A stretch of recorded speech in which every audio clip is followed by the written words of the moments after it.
Hey, we're live. Hello. There's quite a delay between when it goes out to YouTube and what we're seeing. So there's like a 30-second to a minute, like at least 30-second delay, which is That's why I use a countdown timer before I go on, so I can check everything. It gives me so a minute or so to check everything. Because otherwise you're standing, you come on live, and you're kind of looking around, and kind of looks silly for a minute. Yeah, I want to address what Lucifer Almighty said here about Eric being the bottom of the barrel.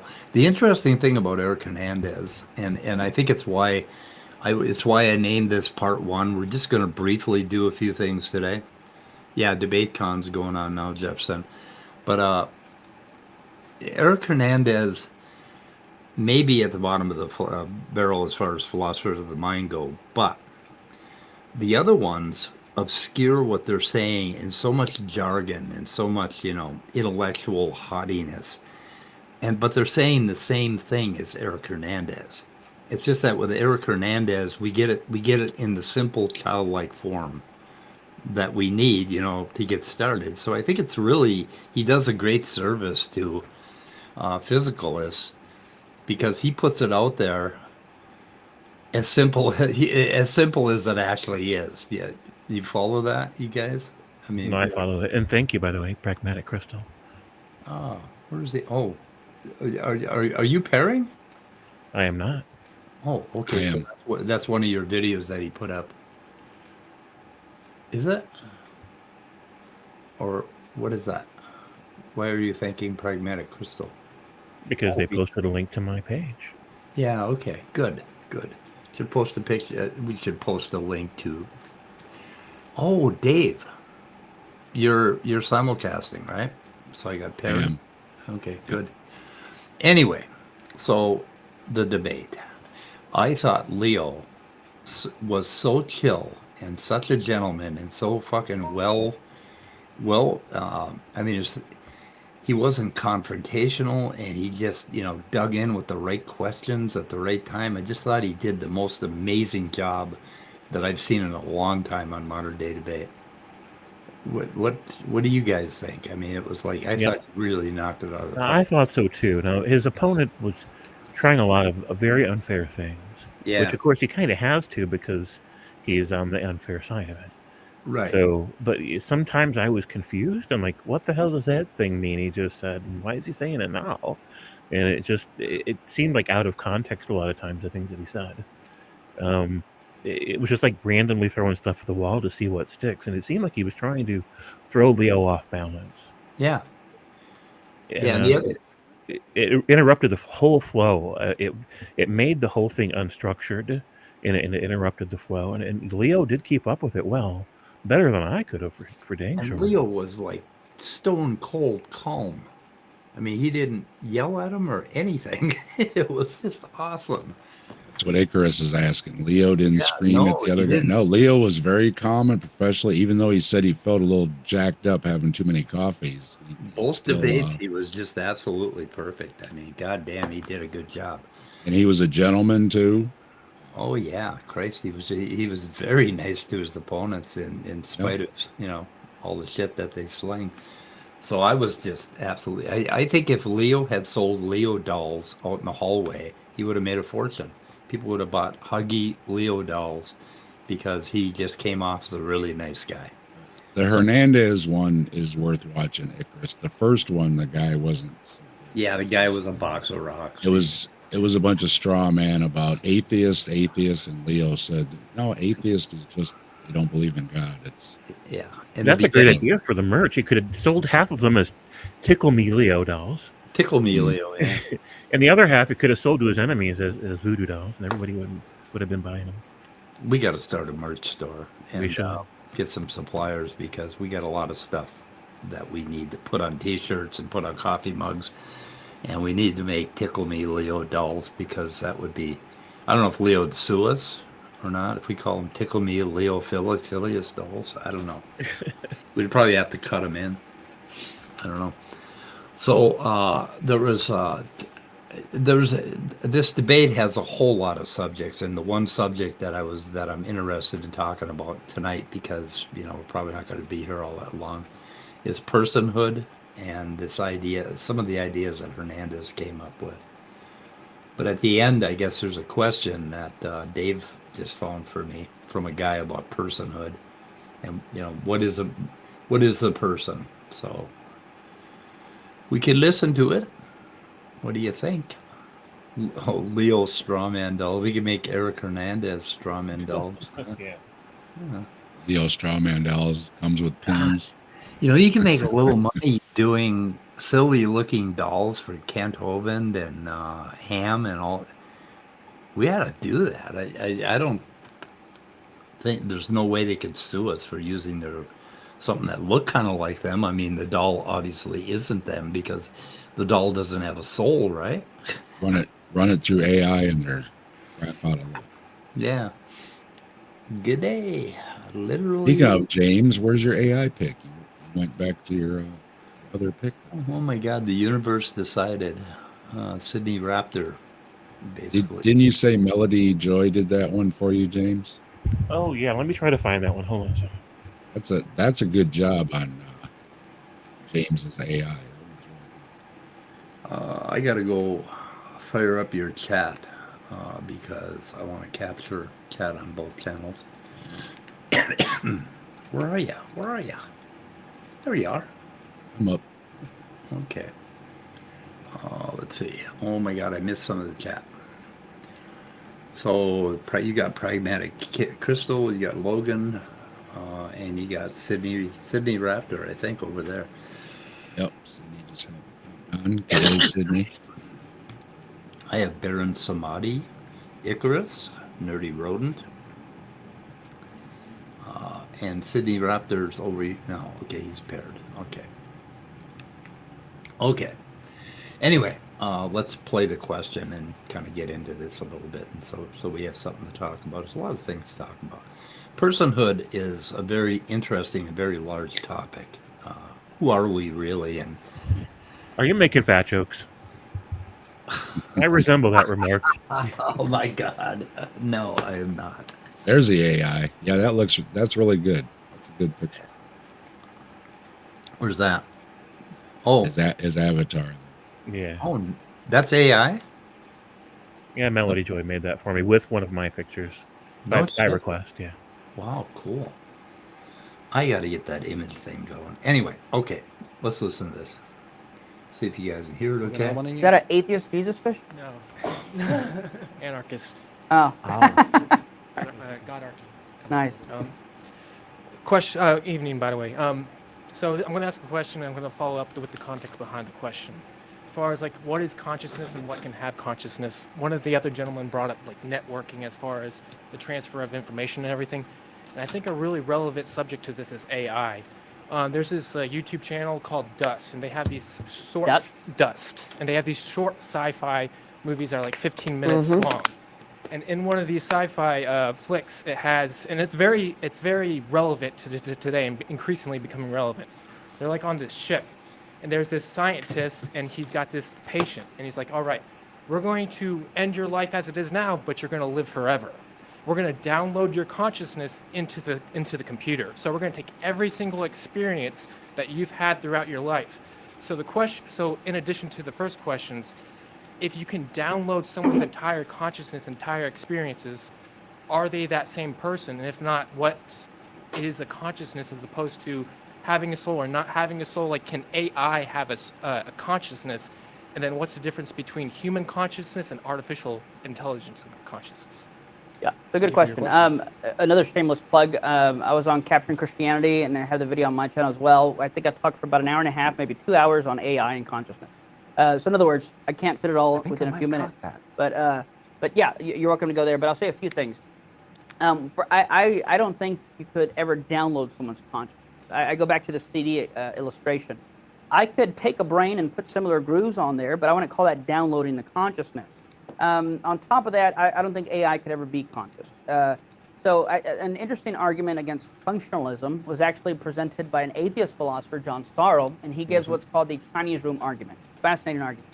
And essentially, in a nutshell, he says, suppose you're put in this box, and there are two holes, and you can't get out of the box, and beside you there's this book, and it says that whenever a piece of paper with a squiggly line comes in this side, then find the paper that has a squiggly line and pass it through the other side. Now, let's suppose you get so good at this, you look at the rule book, and you get so good at, taking in and passing out pieces of paper, you get so good at it that, it's just like, really quickly happening. Now, this is John Searle's Chinese room argument. Did he mention Searle, or I didn't quite get the philosopher he mentioned? Must have been Searle. I'm not sure if he said his name or not. He did say there was a philosopher. Yeah, it's John Searle, Searle. Now, suppose that unbeknownst to you, what's actually happening is that people are sending in questions in Chinese, and you're responding with answers in Chinese. And suppose you got so good at this that to the outside observer, it looks like this box understands Chinese, when in reality, you don't understand a lick of Chinese. And his essential argument is that imitating conscious behavior does not entail consciousness itself. So while I think AI could get really darn close to imitating consciousness, that wouldn't prove that it is consciousness any more that the person inside this Chinese room imitating Chinese language shows that he understands Chinese.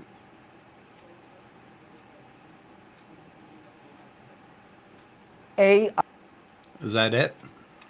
Now, Leo's going to disagree. Oh, okay. I'm not sure, but being a process functionalist, I would say that if every neuron I have was replaced progressively with a silicon chip that could do exactly the same thing, I would remain a conscious agent. So I think that if the proper processes and functions are in place, you can get consciousness. There's something else about what you asked that I wanted to respond to, and I don't remember what it was because my ADHD brain is terrible at keeping things. Me too. Yeah. You talk about downloading consciousness and downloading consciousness. Would you have different experiences? I would say yes, because you would be experiencing the world from being downloaded in a computer. Just like I think if I perfectly cloned myself, that clone would go off to have its own experiences and would eventually develop into its own person, who may end up disagreeing with me on things because it goes out and has its own experiences and builds its own beliefs and stances on things based on what it goes through, even though it was initially an identical clone of who I was. So I think that... Yeah, for one thing, the Leo clone would go off and start agreeing with me on scientism, and the other Leo wouldn't agree with me. So anyway, that's a good point, though. He laid it right out there. It could go out and come back and disagree with me, even though it's identical. Because they were talking earlier in how it came up as a question, I think, talking about being identical. If things are identical. Oh, and that's the point there, that if it's identical, Leo said, yeah, but being identical doesn't mean it can't evolve from that. Like, people change and everything. So then your personhood, or however you want to describe it, would change. Yeah. Go ahead, James. I was going to say that this speaks to the randomness of the theological narratives put forth by fundamentalists, especially Christians. Because if I end up with a particular set of perceptions about their religion, it's because of the life experiences that I've had. Combination of factors. If you reset the clock and have me subject to completely different life experiences again and again, I'm eventually going to become somebody who can resonate with some version of Christianity, right? It's all random. So their entire belief structure boils down to a fate lottery, where what your conclusions are called moral choices, but they're really just the result of perceptions based on individual life experience that you could not have predicted would shape your psychology in the way that it did. Yeah. The okay, but it's a little deeper, and maybe we should listen to some of the earlier clips where they're talking about But personhood. you could use twins too. If you want to say they were designed basically exactly the same from birth, yet they could Yeah. be completely different and completely the same at the same time. You just went dim at the end. Say something again, Dave. I drop off. Oh no, your mic just did something really strange. Oh, it's the demons Yeah, the demons are climbing around in my microphone now. I don't know. I get some spray. Yeah. Some demon begone spray. No, I was saying though, you could, if with the idea of twins from birth, with identical, using the identity argument, they would be identical, even down to a cellular DNA level. They're almost the same, but yet they could be completely different persons while being identically the same person. So you end up with a what is it? Is it a paradox or a conundrum? Or I have twins, and it really is sometimes real scary how much they share and then how much they don't. Yeah, I have twins. Yeah, at the same time, right? Yep. Yeah, and sometimes one of them will refer to the other one, like Dylan will refer to Dustin as Dylan. Like they even confuse themselves. It's pretty amazing, and they're pretty high on the identical scale, which means I think the eggs separated early or something, or is it late? Late, I think, yeah, and they end up with a high identical whatever. But yeah, it really is strange to watch their personhood develop, that sort of thing. But anyway, yeah, let's listen to a few clips, and I have some comments about that downloading consciousness, and I disagree. I think it would be more like Chinese room if the chatbot we have now, not conscious, and there's some very good reasons why it's not. ChatGPT, even though it's smarter than shit. But there are a few things it's missing that we would have to provide in silicon in order to end up with a conscious entity, and we're very close to it. I think we're within 10 to 50 years. That's why I think Leo was talking down to, replacing every neuron, every molecule or whatever with something that's electronic. Yeah, if you did it one at a time, you wouldn't notice at all. You'd be the same person. You'd end up in silicon. And it was a way, and they were talking about also in the debate how you change the cells in your body, and are you the same person because you made new cells in most of your body, but not in the brain or in the nervous system. So then you've got a problem there too, because a lot of your body's changing, but some things aren't. Yep. But it's both ways again, and that's why I'm confused about how he's picking away a side. Hernandez is picking a side because he seems to be going both ways. Quite a few twin studies. The biggest one was done in Minnesota at the University of Minnesota, and my kids were subjects of that twin study, which we got them in early. Just thinking the same thing. There's been a lot of twins are a fascinating study. Yeah. Got the Ouija board handy there, Sydney. Don't worry. It was wonderful. The University of Minnesota, we'd go in there and we'd all be tested. They tested us until the kids were 18. And we'd go in there and they had Minnesota family twin study, and they misspelled family on the placard on the wall at the University of Minnesota. Oops. Way to go. It didn't inspire confidence. And they hooked us up to, they'd paste electrodes on our heads, and it was just amazing, some of the shit they put everybody through. But it was pretty cool. And they're going to be following them until they die. I don't do grammar police, but when somebody's trying to insult me or something, misspell something, then I'm on it. It's Well, like, you know, when you come go on. out and get a placard printed up, you know, like a fucking $500 placard for a building, yeah. you wanna get a spell checker just to be Well, sure wasn't it? before you go print it. But wasn't that in the news? Wasn't it one of the statues they did in D.C. or something? They had to redo because they had a spelling error on the dang statue, on the Yep, placard. like somebody got fired. Yeah, Okay, that's serious boo boo. yep. So here they are starting to talk about, or well, they started earlier, but this is about personhood. I Well, think but this is the eventually. thing. Who out there does know how the soul does this? Because there are people who know how cars work. There are people who know how phones work. There are people who can answer those questions. Who can answer them for the soul then? So the answer is yes. That is what you're arguing, right? Can you repeat it? It sounds like you're arguing if we don't know how something works, then we shouldn't believe it. Is that what you're arguing? No. That's I a don't think little that early. because some individual does not understand how something works that they shouldn't believe it. But if nobody can even remotely figure out or have a starting point for how something works, I think that's cause for question. I've That given you raises 3 or an 4 eyebrow. starting points that have been proposed for the interaction, and I've also. Okay, here's where he starts talking about personhood, I think. Of the soul, And to reiterate, this is an epistemic question, not an ontological question. I still don't think So- that makes. Okay, every time Leo asks him a question about how the soul works, you know, tell me how this stuff works.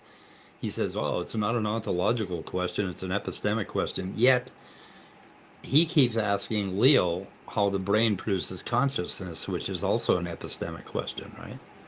So I mean, like, what the fuck? You know, what's good for the goose is good for The gander. Leo. I don't know. I don't want to call Leo a gander. Anyway, I avoided that. Anyway, okay, here we Makes go. it unimportant So to I the so I discussion. still haven't heard an argument. I've heard more questions, but I would like to focus on some things I've argued. So one of the things I argued was identity through change, Mhm. right? Do you think that people remain the same throughout part replacement and change? Yes and no. I mean, I don't think I'm the same person I was when I was 4, but I think I'm the same person in some probably like maybe a legal sense or something like that. Okay, Like so- I'm still Leophilius. I was Leophilius when I was 4. I'm Leophilius now, but different beliefs, different desires, different aims, different stances. You know, people talk about this all the time. They're a changed person. I think that can happen. I think people can change, and I So- think they can become different. So they're persons. talking about in the loose popular sense. So the thing about being the same person, like we all understand what organisms are and how they get hatched from an egg, and they grow up and then they die.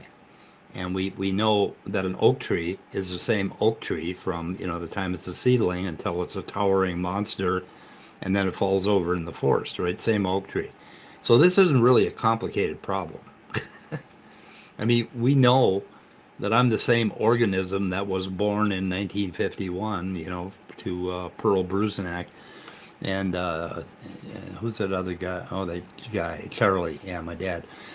Anyway, we know that, right? And I mean, this isn't a complicated thing, but are we the same person?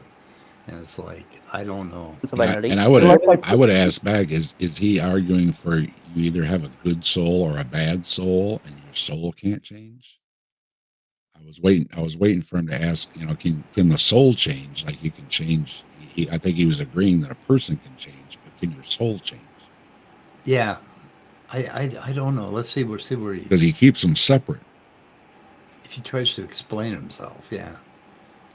You're meaning, sorry to interrupt, something more like concrete, then I would say, Yes. yes, I'm the same person. Okay, so you do believe people retain identity through change in a Yes. concrete, absolute Yeah, sense, right? yeah. Because it's a debate on philosophy of mind. So That that's was the word I was originally looking for, Okay. was concrete. right on. Okay, so how is that possible in your view? How is it possible that people remain the same? I don't see any immediate contradiction, and if there's no immediate contradiction, then I can grant that it's possible. Okay, so if there is no soul and we are, how would you define the I guess? When you refer to the I, what are you referring to? Some amalgam of experiences and probably some like intrinsic genetic biological factors that are developed over time through a person's experiences of the world So- builds this notion of the self, of the I. So if those things change, you wouldn't be the same person. Not in the concrete sense, no. So then you don't think persons retain identity through change and part replacement. In the concrete sense, yes. Yes, you don't think, or yes, they do? Well, in this more concrete sense, we are. So Hernandez is conflating a whole bunch of things, right? So there's that first thing that I mentioned, the biological reality and the truth of the matter that we are one organism and we get born, we go through life, and we die, right? As one organism. But of course, we're not the same molecules. But then when a tornado starts in ripping across Kansas from one end of the state to the other, by the time it gets to the other end of the state, I don't think there are any of the molecules in that tornado that are the same.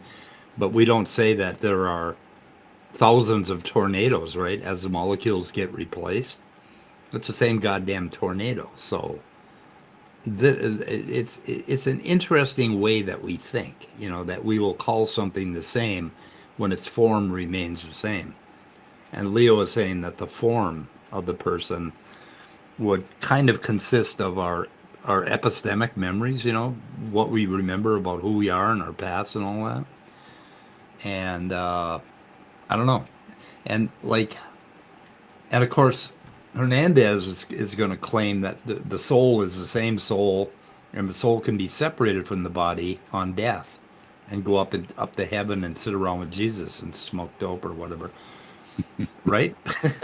I mean, Yeah, that's what I'm confused on, because he seems to be having it both ways. And when yeah, Leo answered him, then he seemed to go into this little thing here where I got kind of confused. I think he was doing it on purpose. And then conversationally, people can be having a conversation, and they can say, "Oh, I'm not the same person I was when I was 9 years old," and I can say I'm not the same person as I was in 1980 when I was a staunch Reagan supporter, right? Screaming about immigration and listening to Rush Limbaugh. I'm not the same person. Mm-hmm. So I mean, you guys aren't the same person as James. You aren't the same person you were when you were Christian, right? You would say that. Mm-hmm. And Hernandez is taking all of these colloquial pronouncements that we make about personhood, and he's trying to, I don't know, he's trying to make a case again. Because I think if he does say the soul is the same, then he's going to give up the ghost that he's saying that it's all physical. He has to keep putting something there that says, well, no, the soul is still separate. Without saying, well, then does the soul change? Or again, I was still confused. Is it your soul is just doomed, or what? What would have happened if I died at 9 years old? Okay, with those 9-year-old experiences, or if I died when I was a staunch Reagan supporter and Republican, or if I die now. Okay, those three souls would enter heaven. How would they be? Would they be different in heaven, or would they be exactly the same? And if they're exactly the same, then what did I lose by entering heaven, right? Because I obviously lost something. Yeah, the moment before or the moment after you blew it and committed a crime or something. Yeah, like if I entered heaven as a staunch Republican with those attitudes, I mean, I would be one kind of person, and today I would be another kind of person. So that would mean that, I mean, if it was exactly the same soul at 9 years old, at 40 years old, and at 70 years old, then what the hell would we have lost when we went to heaven that would have made us distinct people? I would have, if I was 9, obviously I would have lost my Reagan belief and my current very liberal beliefs. Right? You see what I'm saying? Yeah, so what is your soul when you go to heaven? Are you waving the Reagan flag, or are you burning the Reagan flag? Right. If we make a list of every single thing that we care about, you make a list, Dave makes a list, I make a list. Every single personality trait, memory, quirk, everything that we're proud of, everything that identifies who we are in the world, as distinct from someone else. The problem is that if we suppose a soul, then none of that applies. It contains none of the things we care about, and whatever it contains, we don't even know. And if we can't give it a trait, if we can't take even one single trait that is me in the world and carry that over and say that the soul contains it, integrally and will bring it into the heaven, then we're not saying anything at all to say that a soul continues and that a soul goes to heaven. It's a blank proposition. It literally doesn't contain any Yeah. idea. Yeah, and there's just that whole entering heaven thing. There's so much wrong with that when you actually start to think about it. It's like, are you gonna feel? Like, am I gonna feel my one knee that tends to be a little weak when I run? Is that gonna be there? Okay, or my right knee am I gonna lose that? Am I gonna lose my bodily sensation?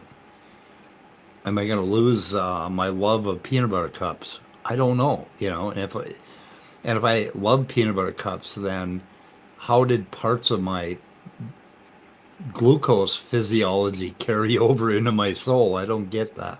What if you're remarried? Yeah, there's the other thing, and Do you have then two souls, one for each of those lives? oh God, it would be a real pickle if you were remarried, and Because it's all of one your- man and one woman. Surely you can't have two wives in heaven. Yeah, if all of your spouses died before you and you went up there and you were married to three of them, right? And They've and they had just how happened. long to talk about you? And not only that, but they all died while you were married to them, right? So if you were widowed 3 times, they would all be married to you when they died. So that's the soul that would go to heaven. Did your tea taste funny every morning too? Oh, God. Dark humor. Oh my goodness. So yeah, I can imagine that would be a problem. I don't know. Oh shit. People are also saying yeah. that memories, think about it, our memories are malleable. They fade and they change. Yeah. One of the things that scientists have realized over the last 5 to 10 years is that every time we remember something from our past, it changes a little bit, the memory does. So Yep. if we're not supposed to have any falsehoods in heaven, there's no lies, there's no delusion, that means that whatever set of memories the soul brings into heaven with it are completely different than the narrative that we've got in our physical mind right now. So they wouldn't even recognize themselves as us, nor vice versa. They'd have a completely different take on everything that they've ever been through. Yeah, if I were What state of Wait, mind? on. Yeah, because when I was a couple of funerals I went to recently, people are just broken up. I mean, you try to talk to them, they just break out crying and they're trembling, and and they want to be near the casket, and all the serious, but part of our coping mechanism is, that doesn't last. Like James is saying, the memory, it's like when they say you forget the pain of childbirth. Women forget the pain because you experience the joy of having your child. But at that moment, that hurt. Nobody's going to deny that hurt. But later on, the story is, well, yeah, it hurts. The baby and oh, look at how precious and everything. But at that moment, it's nails are clawing, give me medication, Right. So you could definitely, all depends on what your state of mind is. Again, like you were saying, when do you go? Do you go in that state of mind or just before or after that state of mind? It makes a difference on what your soul is going to be for eternity. Or not. And then if not, then it's separate. And then he has a problem with separation. If it's tied to the body, then he has a problem with making it physical.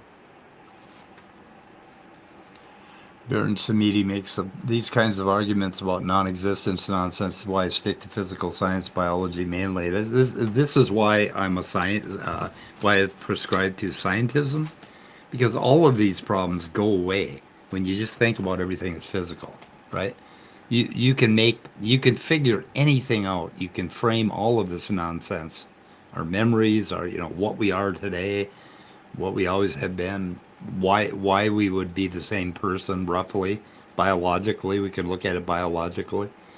Why we're different people. We can look at how much our brain has changed if we want to associate who we are with with our mentality, right?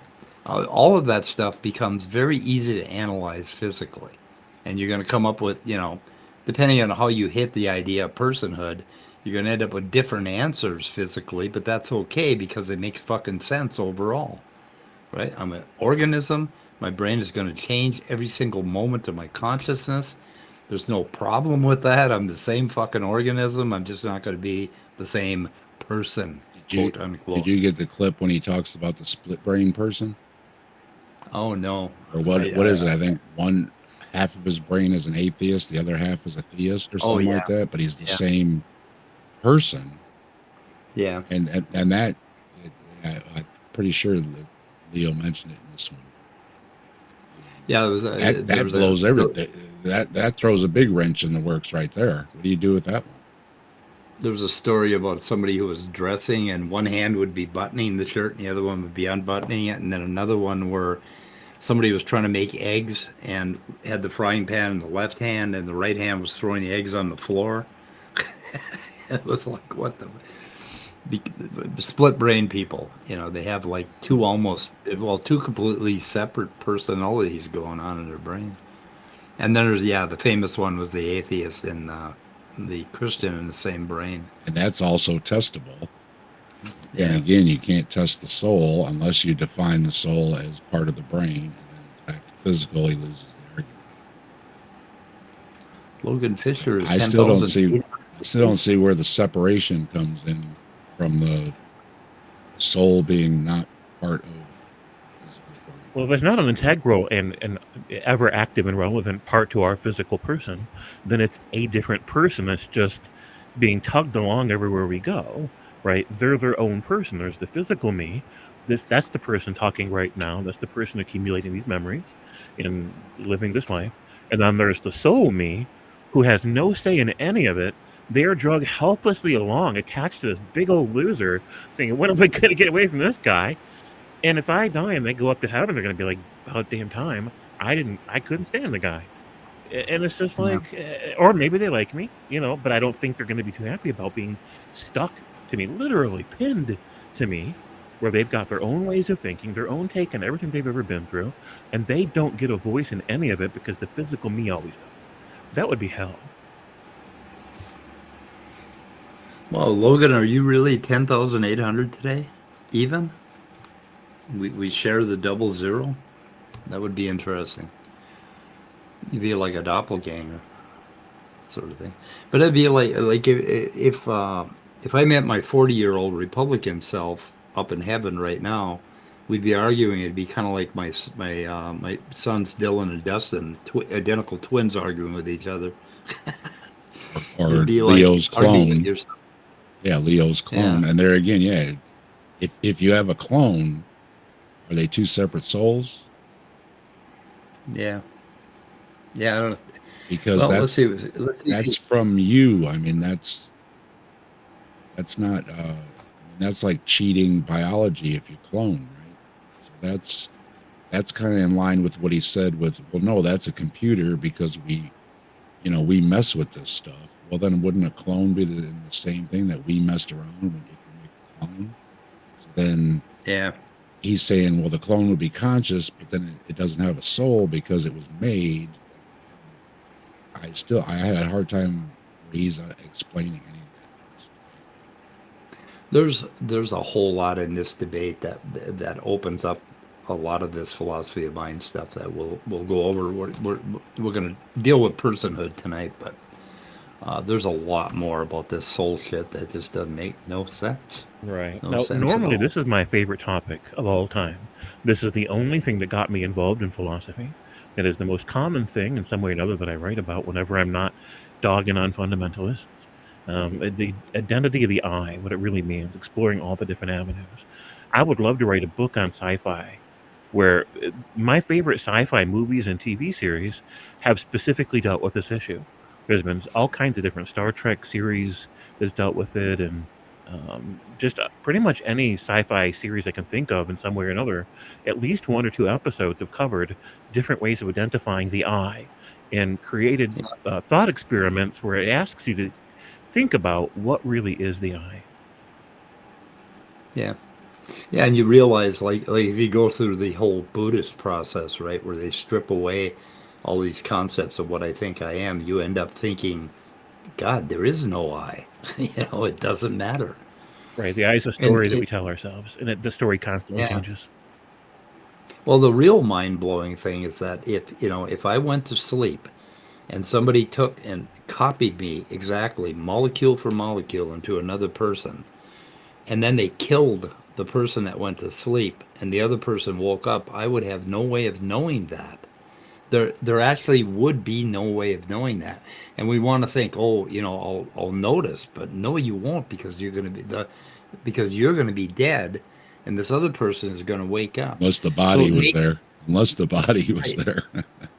Yeah, unless the body was there, that would be a little frightening. It's like, holy fuck. It's like, now I gotta fucking cut this thing up and bury it out in the valley. I don't know what the fuck is. I planned Can on, you be charged for killing yourself? I don't, yeah, for hiding the body if you found your exact one. Anyway, so then you extend it and you start to think, okay, what if we copied every memory except for one, right, to this other person, and then you realize that really wouldn't make any difference, and then you go one at a time, but then you leap way forward and you think, okay, the moment I die and a child is born somewhere, another consciousness pops up, it doesn't make any fucking difference to me. I mean, it's almost as if I have been reincarnated.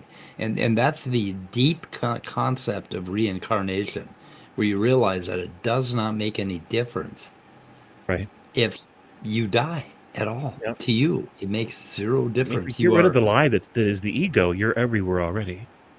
right. Yeah, you're launched into eternity automatically.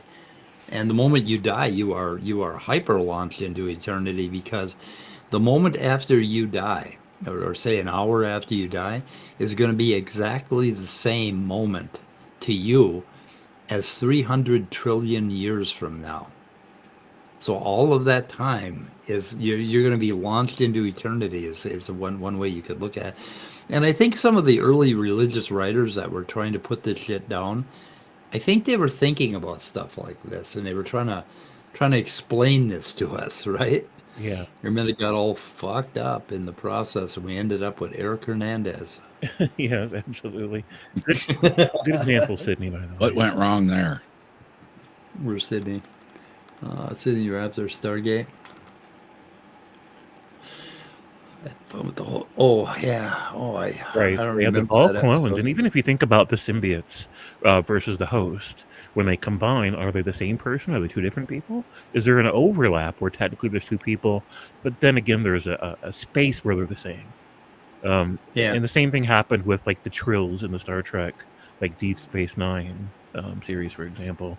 And then the episode of Voyager where Tuvok and Neelix had the transporter accident and they became Tuvix. And then Yeah. at the end, Janeway forces them to separate because she wants both people back.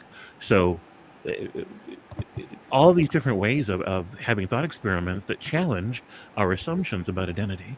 And I think that that's the most wonderful thing that sci-fi ever delivers to us.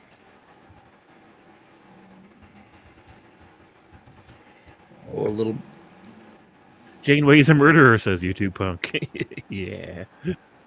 So let's see. We're trying to figure out. So he figured out I was born January 7th, 1951. I always click the add-on day, I think. Like when you go to days between dates calculator to count my Yeah, days. it asks you to pick one. That sort of thing. Options, so yeah. Mike's in that weird time zone too. So I'm in an that weird time Well- zone. altered reality. Well, my Okay. ex was a leap year baby, so I always told everybody that I should be in prison right now because I'm dating a girl that's only had 4 birthdays. Yep. Yep. Oops. Oh, yeah. I don't know if you want to say that out loud. Too late. But, yep. Anyway, Talking okay. leap years. Talking leap years. It's leap Talking years. leap Pay, year. pay attention, YouTube. It's leap years. Yeah, fuck. Whoop, whoop. Yeah, they banned one of my videos because I was talking about what should we call it? The virus? Can you say virus? I don't know. Bug. But anyway, we were talking very positively about how the vaccine was just coming out and we wanted to get the vaccine, right? And somehow YouTube's, I think Raw Matt or Standing for Truth reported it, because on that video, it was from 2020, December 2020, Walking Fish and I exposed Raw Matt's fraud.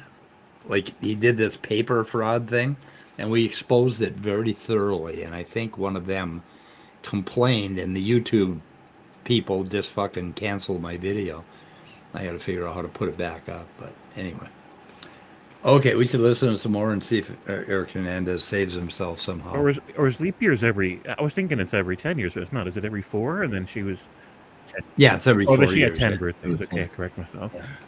Get, It's not much better. Mitigate my Not business. much better. No, in fact, in some ways worse. I don't know.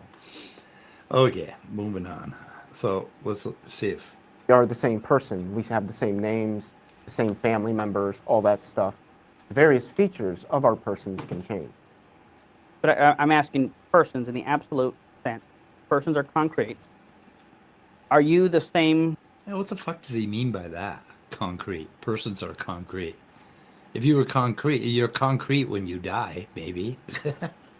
Maybe he means static. I don't know what he means by concrete. It don't make no sense because he was using the argument too that all the cells or most of the cells in your body's changed, so it's not really you, and Yeah. that's where I kept losing. Which way is I don't know which way he's going with it. Sometimes. Well, I think Christians have this idea of that you're the same soul, whether you die by abortion or if you die 90 years later, that you are the same exact soul, right? You're one and the same thing when you get into heaven. No difference. Just that you haven't done as much if you're aborted. Like you've had a very limited nightlife, for instance. But Well, okay. that's the thing. My soul hasn't done anything if I have one. Person in My soul had no say in it whatsoever with any choice I've ever made. So how would it be fair to even judge my soul? Yeah. Yep. Yeah, I didn't plan me. Nobody planned me. If it's not physical and it's a thing that's outside of us somehow, which it has to be to get to heaven because your body doesn't go, just your soul goes. And how is it connected? And I failed to see how he drew the connection other than to just, it's a magical mirror of yourself that goes to heaven the way you want to be, I guess. Remember that Eric Hernandez is a groupie of J.P. Moreland, and he wrote Body and Soul, and that's where he's getting a lot of this stuff. He was on James' favorite show too, Capturing Griftianity. J.P. Moreland or Hernandez? Hernandez, yeah, he mentioned it on here. Oh yeah, That was in the Q&A that he was on that Yep. show, and you can watch the video basically because he gave a 2-hour answer. Yes, there is something called Days Between Dates calculator. Anyway, And somebody else calls it that too, James. I was watching a video the other day, and somebody called it Capturing Griftianity. I said yeah. it first, damn it. So I want like royalties or something. okay, well, Oh, maybe it was Nitty. It might have been Nitty. I have But to if hit we him make- up. if we create a T-shirt for our merch store, we're gonna divide it evenly, James. I just want you to know we're not gonna. Sure, right on. Okay. Okay. Let's see what else. in the absolute concrete sense that you were when you were 4, or am I looking at a different person that exists and the person that was 4 years old no longer exists? I mean, the second one kind of intuitively does seem true to me because of how I look at the world. But I would say that concretely, I am the same person. I have the same name. It's been me living the same life. I have the same mom. But I don't have the same various positions and stances and beliefs. I don't look at the world the same But way. those aren't essential to being a person. So I guess let me ask. I think maybe not essential. That one I'd have to think about whether I think they're essential or not. I don't know. I'll agree tentatively for the sake of the discussion Agree what? that those are not essential to a person. All right. So then it would be kind of pointless to name those things have changed, right? Those would be accidental property, not essential property. Okay. So why did you name those as changed? What would that have to do with whether or not you're the same person? What have to do with whether I'm not on If the I same asked person? you if you're the same from throughout part replacement, and you started saying, well, I have different beliefs, different desires, A, B, C, and D, we just agreed those weren't essential, so what was the point of mentioning those? I don't know. I'd have to look back and think about why I brought that up and look back in the discussion. Yeah, he's doing this confusion thing between the legal definition of you, of us. Our legal definition goes with the biological definition of an organism that is born, lives, and dies, right? Which is one thing. And then he's bringing up all these things and asking Leo if he's the same person, and then a colloquial question: are you the same person as you were when you were 9? The answer is fucking no. But Right. and then he's He would talking answer. about, He would answer the same way. That's why I don't understand why he's using that argument, because he would Yeah. say the same exact thing. he would say you're Obviously, the nobody's same. the same they were as 9 years old. Yeah, but I think Hernandez is going to make the case that you're the same soul, that there's something essential at the core. And that's the same as saying that there is something essential. When you take away all of the content of consciousness, saying that there's something left, what it's like to be you. But actually, Well, what Leo's- it's like to be you is only content. How is Leo's soul still 9 years old? Yeah. Right. So if And you you take- know, Or 1 year old, or that doesn't make any sense either.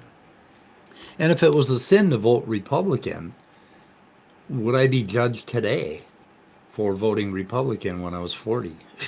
Yes, don't yes, know. we're going to judge you. You're going to judge me. Okay. I voted. Yeah, fair. My kids are like 4 years old when Reagan was president, and I had them calling him Grandpa. You know, I won't judge anybody that voted for Trump the first time. Second I time, will. Yeah, I guess. but I think, well, I'm one of those people. You can vote for whoever you want to. That's the American way, right? I have to stand by the right to vote for whoever you want to vote for, regardless of the reasons. But fool me once, fool me Yeah. twice, right? Yeah, You have to at least say, hey, I gave the guy a shot and it didn't work out. But they won't say that. my neighbor voted for Trump, and I kept asking him, "Would you still vote for Trump during his entire administration?" And he kept saying, "Yeah, yeah," and and I'm like, "Why?" And he said, "Well, because he's shaking things up, because he got in there like a bull in a china shop, right?" And I had been afraid to ask him since Trump lost if he would still vote for Trump, because if he told me that he would vote for Trump today, I would have to ask him to move. Yeah. I don't want you living this close to me. I'm worried about you. Fucking flying off the handle. Okay, let's see if Hernandez. That's what I mean. I don't understand which way he's trying to go it, because he seems to be arguing it both ways. Yeah, I know. Let's see if he saves himself here. Because I'm Fair sort enough. of in the moment moving forward. No, fair enough. So, what is it, I guess, that would ground this concrete identity change? I don't know if it would be grounded, but probably reality. The reality that we inhabit, the fact that we exist, the fact that we continue to exist. But I'm asking, how, in your view, do we retain identity change or part replacement? So Well, let me. I don't even understand why we wouldn't, I guess. Why wouldn't we? Well, if you're just a purely physical object, I would say that aggregates don't retain identity change. Why not? Wait, so if I had a cup of water and took one molecule of water out of it, it's not the same cup of water? If mereological essentialism is true, sure. But let's look at it like, okay, let's take a tricycle. A tricycle, by definition, is something with free will. Mhm. If you remove a will, you could say that in a metaphysical sense, a tricycle has ceased to exist and a bicycle has come into Yeah, but existence. that's analytic, because it's true by Fair, definition. fair enough. Nevertheless, it shows us that aggregates, their existence and identity, this is something I briefly mentioned in my opening, necessarily depend on the parts and their structure. Well, if it's defined analytically, like a tricycle is, then yes, I would say it depends necessarily on So- having three wheels. Right. I don't think all of the properties are going to be. Yeah. So Real- he's real doing the quick. ship of Theseus bullshit. Yeah. Where if you replace the ship one piece at a time. Right. And he wants to talk about mereology, and he thinks he really has an understanding of this. And from the physicalist point of view, okay, Scott's joining us with his phone. I don't know. From the physicalist point of view, basically, there's two ways to look at a thing, right? You can look at a thing as where the material come from that made it, and then you might end up with a different idea if you replace every part. But the other way you can look at it is it has the same form, and it had the same form when you took out every part and put another part back. And I mean, it's just the way humans look at things, the way humans understand mereology. And Mr. Hernandez is confusing that with ontologically, claiming something is this or that. And he's claiming physical things can't be the same. I think he's saying that on the physicalist view, Leo would not be the same person from one moment to the next because He thinks that's a gotcha because he reuses it a few times in different ways. With if you slowly changed a car from part to part to part, when would it cease to be the same car? He repeats it. He likes that argument. Yeah, Mike. He's got Leo with it. My Cadillac is in pieces right now. I don't know if it's the same car. My friend came and started replacing my headlight and took the bumper off, and Right. yeah, we'll say Scott, test your audio. Can't hear a goddamn Okay, thing. can you hear me? Oh yeah, we can hear you. Scott Dog fan? We can hear you. Hello, Mr. Scott Duke. Well, hello. How are you? We hear you. Thank you for letting me know that. Scott is living out there. Scott is out there on Rattlesnake Ranch. That's right. We're going In to call Texas. it Rattlesnake. Beaten and bruised. Hold on. I gotta chastise the dog. Hold on. Kira? All right. So, somebody asked how old the debate was. It's hours old. Like it's from today. Yeah, and it's got 3,170 Wow. views already. So here's the thing: the reason this guy keeps being on the attack is because he can't discuss the soul he has because no there's nothing defense. to discuss. So he can only just try to find fault with Leo's view because this guy doesn't really have one of his own. And in the meantime, what I've discovered in my journey into the eye is that there is no objectively right way to identify the eye. If somebody has a particular experience when they turn 20 years old and they consider it to be transformative, and if it reaches deep into their sense of identity and they carry that with them into the future when they're 30 and 40 and 50, and if they feel like this more than anything else defines who they are in the world, then it's true because they get to decide what defines them for them. It's their story. They're the narrator. They get to decide what it's worth to them and where to seat their sense of identity. Right? There's no right or wrong answer to that.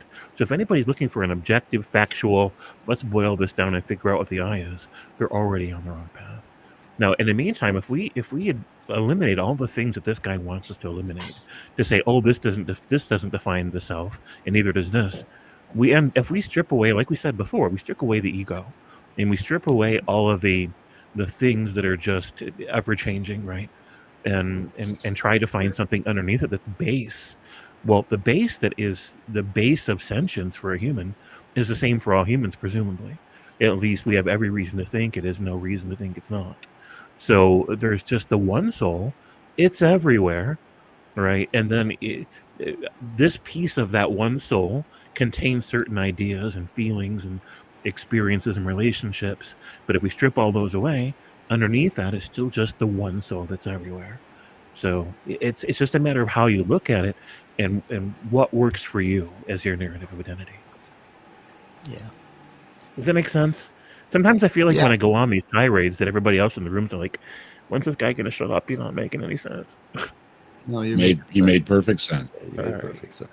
So I'm reading a book called. That's why we didn't say anything, or we would have said, "Man, that didn't make no sense." Fair. All right. Thanks. I'm reading a book by. Let's see, where the hell is it here? The Invention.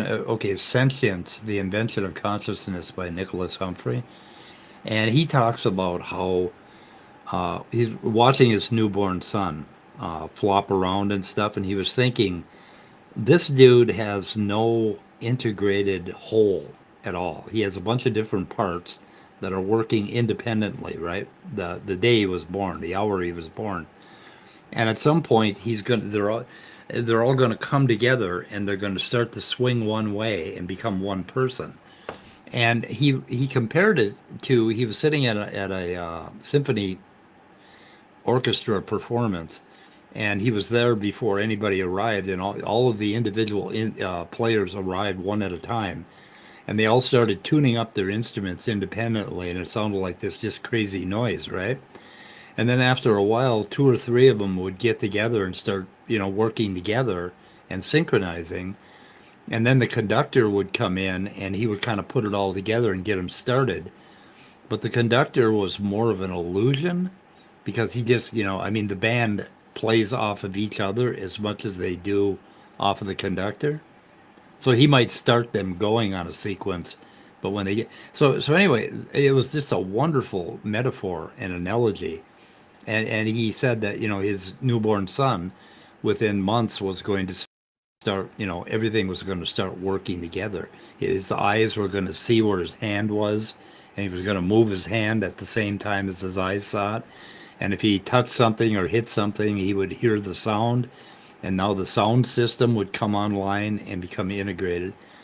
And then he started talking about when you wake up in the morning. Like, when you wake up in the morning, you're not quite put together for like a second or two. And it's like, oh, yeah, okay, I know I'm Mike, and I need a cup of coffee, and I'm going to do this, and I'm going to do that. And we do that every morning. We kind of come back together, right, with like a symphony orchestra assembling, and then we start playing during the day. And of course, if we don't, they put us in an institution. And then we have biorhythms. Then we have biorhythms like Dr. Chris and I were discussing when he was on the last time. Yeah. So during the day, you're actually a little bit different depending what time of the day it is. Right. Yeah.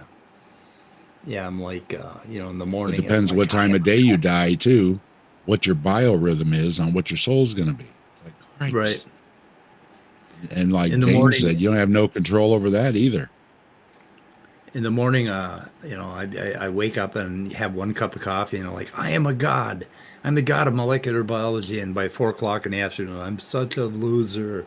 Nobody loves me. It's like completely different people. I can't do anything. Just anyway. And that's men and women both have all kind of different cycles going on. So yep. Yeah, and they're run by completely different.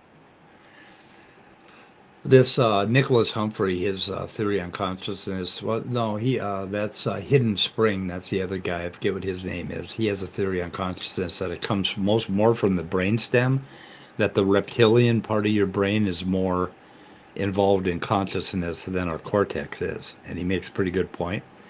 And Humphrey is kind of similar in that he has this integrative approach to, but our emotions, those biorhythms, drive what emotional juices squirt out of our the base of our brain, or our midbrain and our brain stem, and that's what controls our overall mood, how fast we're moving, how hungry we are, just all this different stuff, and like it all YouTube integrates mentioned there. What's that? It does the soul also get affected by hormones? Because we can do really silly, stupid things when the hormones override our brain. Well, here's a good question from YouTube, Punk. Does my soul I think get that's morning wood? I think that's the deepest question that's been asked all day. Yeah. Well, yeah, that's like that biological drive overtakes, the reproductive thing back to your, your primal brain, and it tends to turn other things off. Yeah, and the fucking Christians are obsessed with the flesh, and they're talking about these basal drives and stuff, and the flesh is constantly at war with the soul. I would hate to be a Christian. Well, that's the thing, because they won't understand that it's the hormones. It's not demons or anything else. It's hormones. That the Afro-atheist covered that poor young man one day that thought he was possessed because he couldn't understand as a teenager why he was, getting busy there with, looking at stuff on the internet. He just couldn't understand why he had these drives. And it's like, Every teenager does. He just had no clue that every teenager is doing that. Right. And they, of course, that's good for them because they're going to push it. Oh yeah, that's demons. You need Jesus. That's the solution. How many? You know that how from many hours out of the you know day? that from AA, Mike. What's that? How many hours out of the day when you were a teenager did you spend with an erection? Christ. What? No, That was always a problem. It was always a problem when the bell rang and you had to get Yeah, up. exactly. Yeah. Oh man, And it knew. Yeah, the- It knew when the bell was going to ring. yeah, and Or when, the when teacher a says- teenage boy was shaking his leg under the desk a lot, you kind of knew what was happening. For no reason. Yeah. If the teacher called you up to the blackboard at the wrong time, you're like, no. That was yeah. Eddie Murphy did that. He's Mr. Murphy. Would you like to come up and work out this problem on the board? No, thank you. I'll take the 0. And then now, Because he was talking about you're just sitting there minding your own business, and it's like looking around for some reason, and it's like get down. I don't care what And this- religion you are, unless you're some sort of spiritual prodigy, that's going to happen to you. Now imagine being made to feel guilty and feel demonic because you want to keep touching it or keep getting that feeling. It's a cruel doctrine, depending on how strenuously you take this idea of sins of the flesh, or the flesh causing you to do vile and dirty things. It's Yep.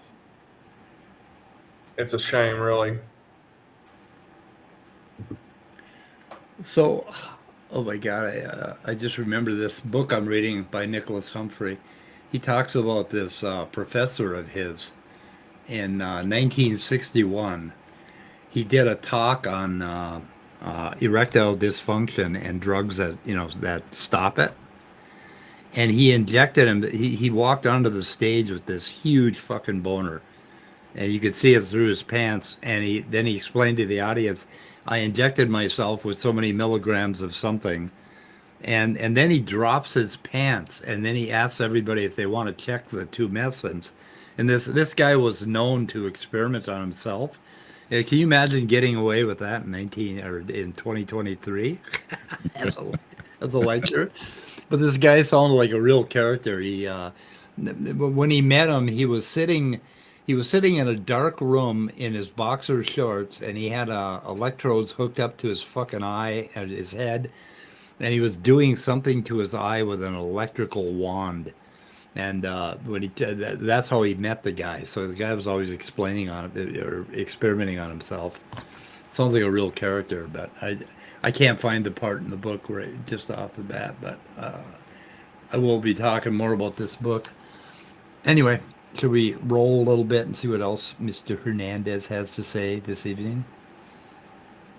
Anxiously awaiting. Oh yeah.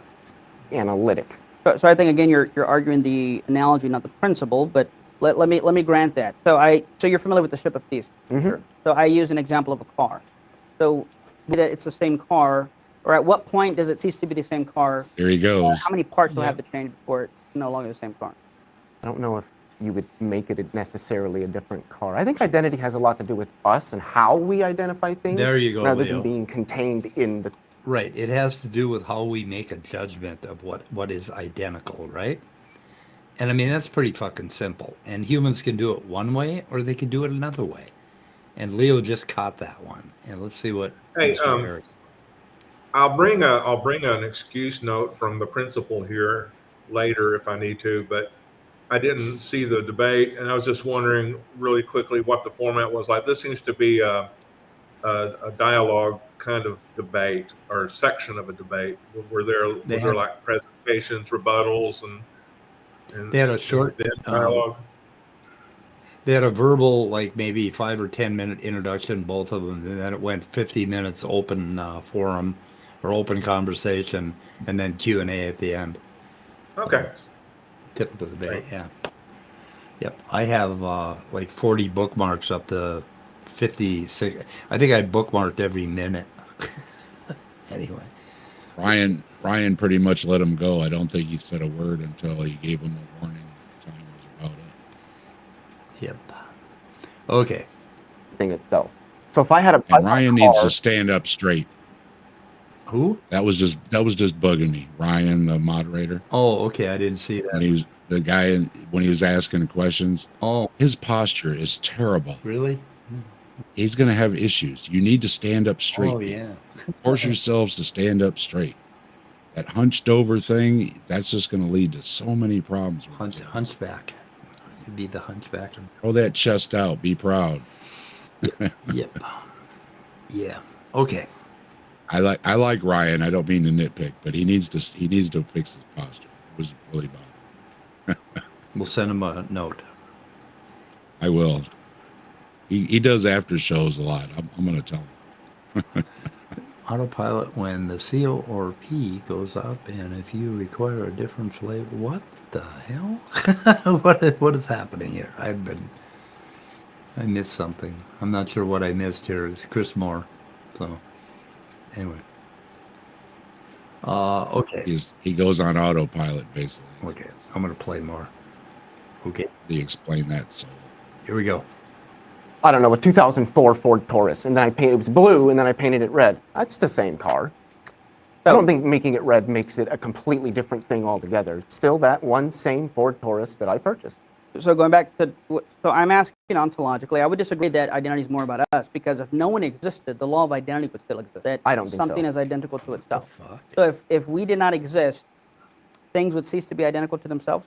That law wouldn't exist. The law is an abstraction convented by humans. What it may law- refer to might still exist, but just like people who say the laws of logic would still exist even if we didn't. No, they You wouldn't. don't think they really? No, that we convented the laws of logic. They're We invented the laws of logic? I disagree with Leo. Okay.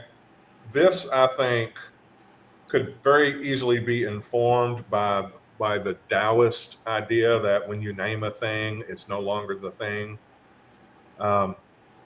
There's the interaction between physical or maybe abstract objects, I don't know, but Yeah. it's definitely the relationship between things, objects and ideas that exist. And whether we describe them or not, they're interacting. Yeah. Yeah, When they become laws is when we describe the ongoing existing relationship. Yep. And that's how we know about hypotenuses and Yeah. the 180 degrees that make up of what the inside of the total angles of a triangle, and so on and so forth. Yeah. So Leo, it's just a reification. It's just making something that does not exist in reality, acting like it does exist in reality. That's what because laws are. aliens could have totally different math and physics Well. and a complete different way of coming around to still explaining the same exact thing, right? Yeah, I don't think I think it would be very homologous for aliens, basically. But anyway, I hope we get to find out. we will. So anyway, Leo came up with a very, very, very good thing that, it depends on how we look at it, as to whether or not we're going to call it identical. And if he paints his car, he's going to call it the same car. And then Hernandez says, oh, but ontologically, the law of identity, and he goes on into the law of identity, that a thing is identical to itself. I mean, only a human could come up with something that inane.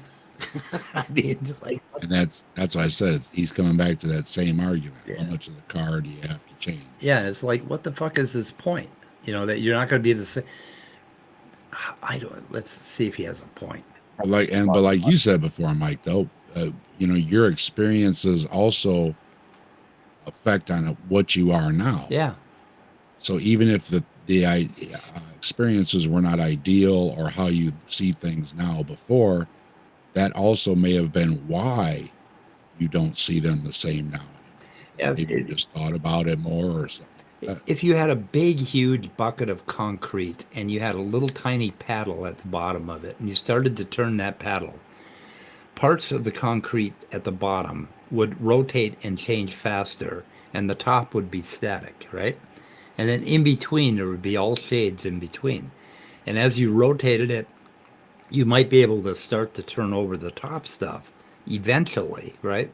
But I mean, there's this thing about being a person. There are some parts of me that change very slowly, and yet other parts that change in every instant. I am not the same person between any two 1 second periods of consciousness. I become different. I have different memories, different sensations.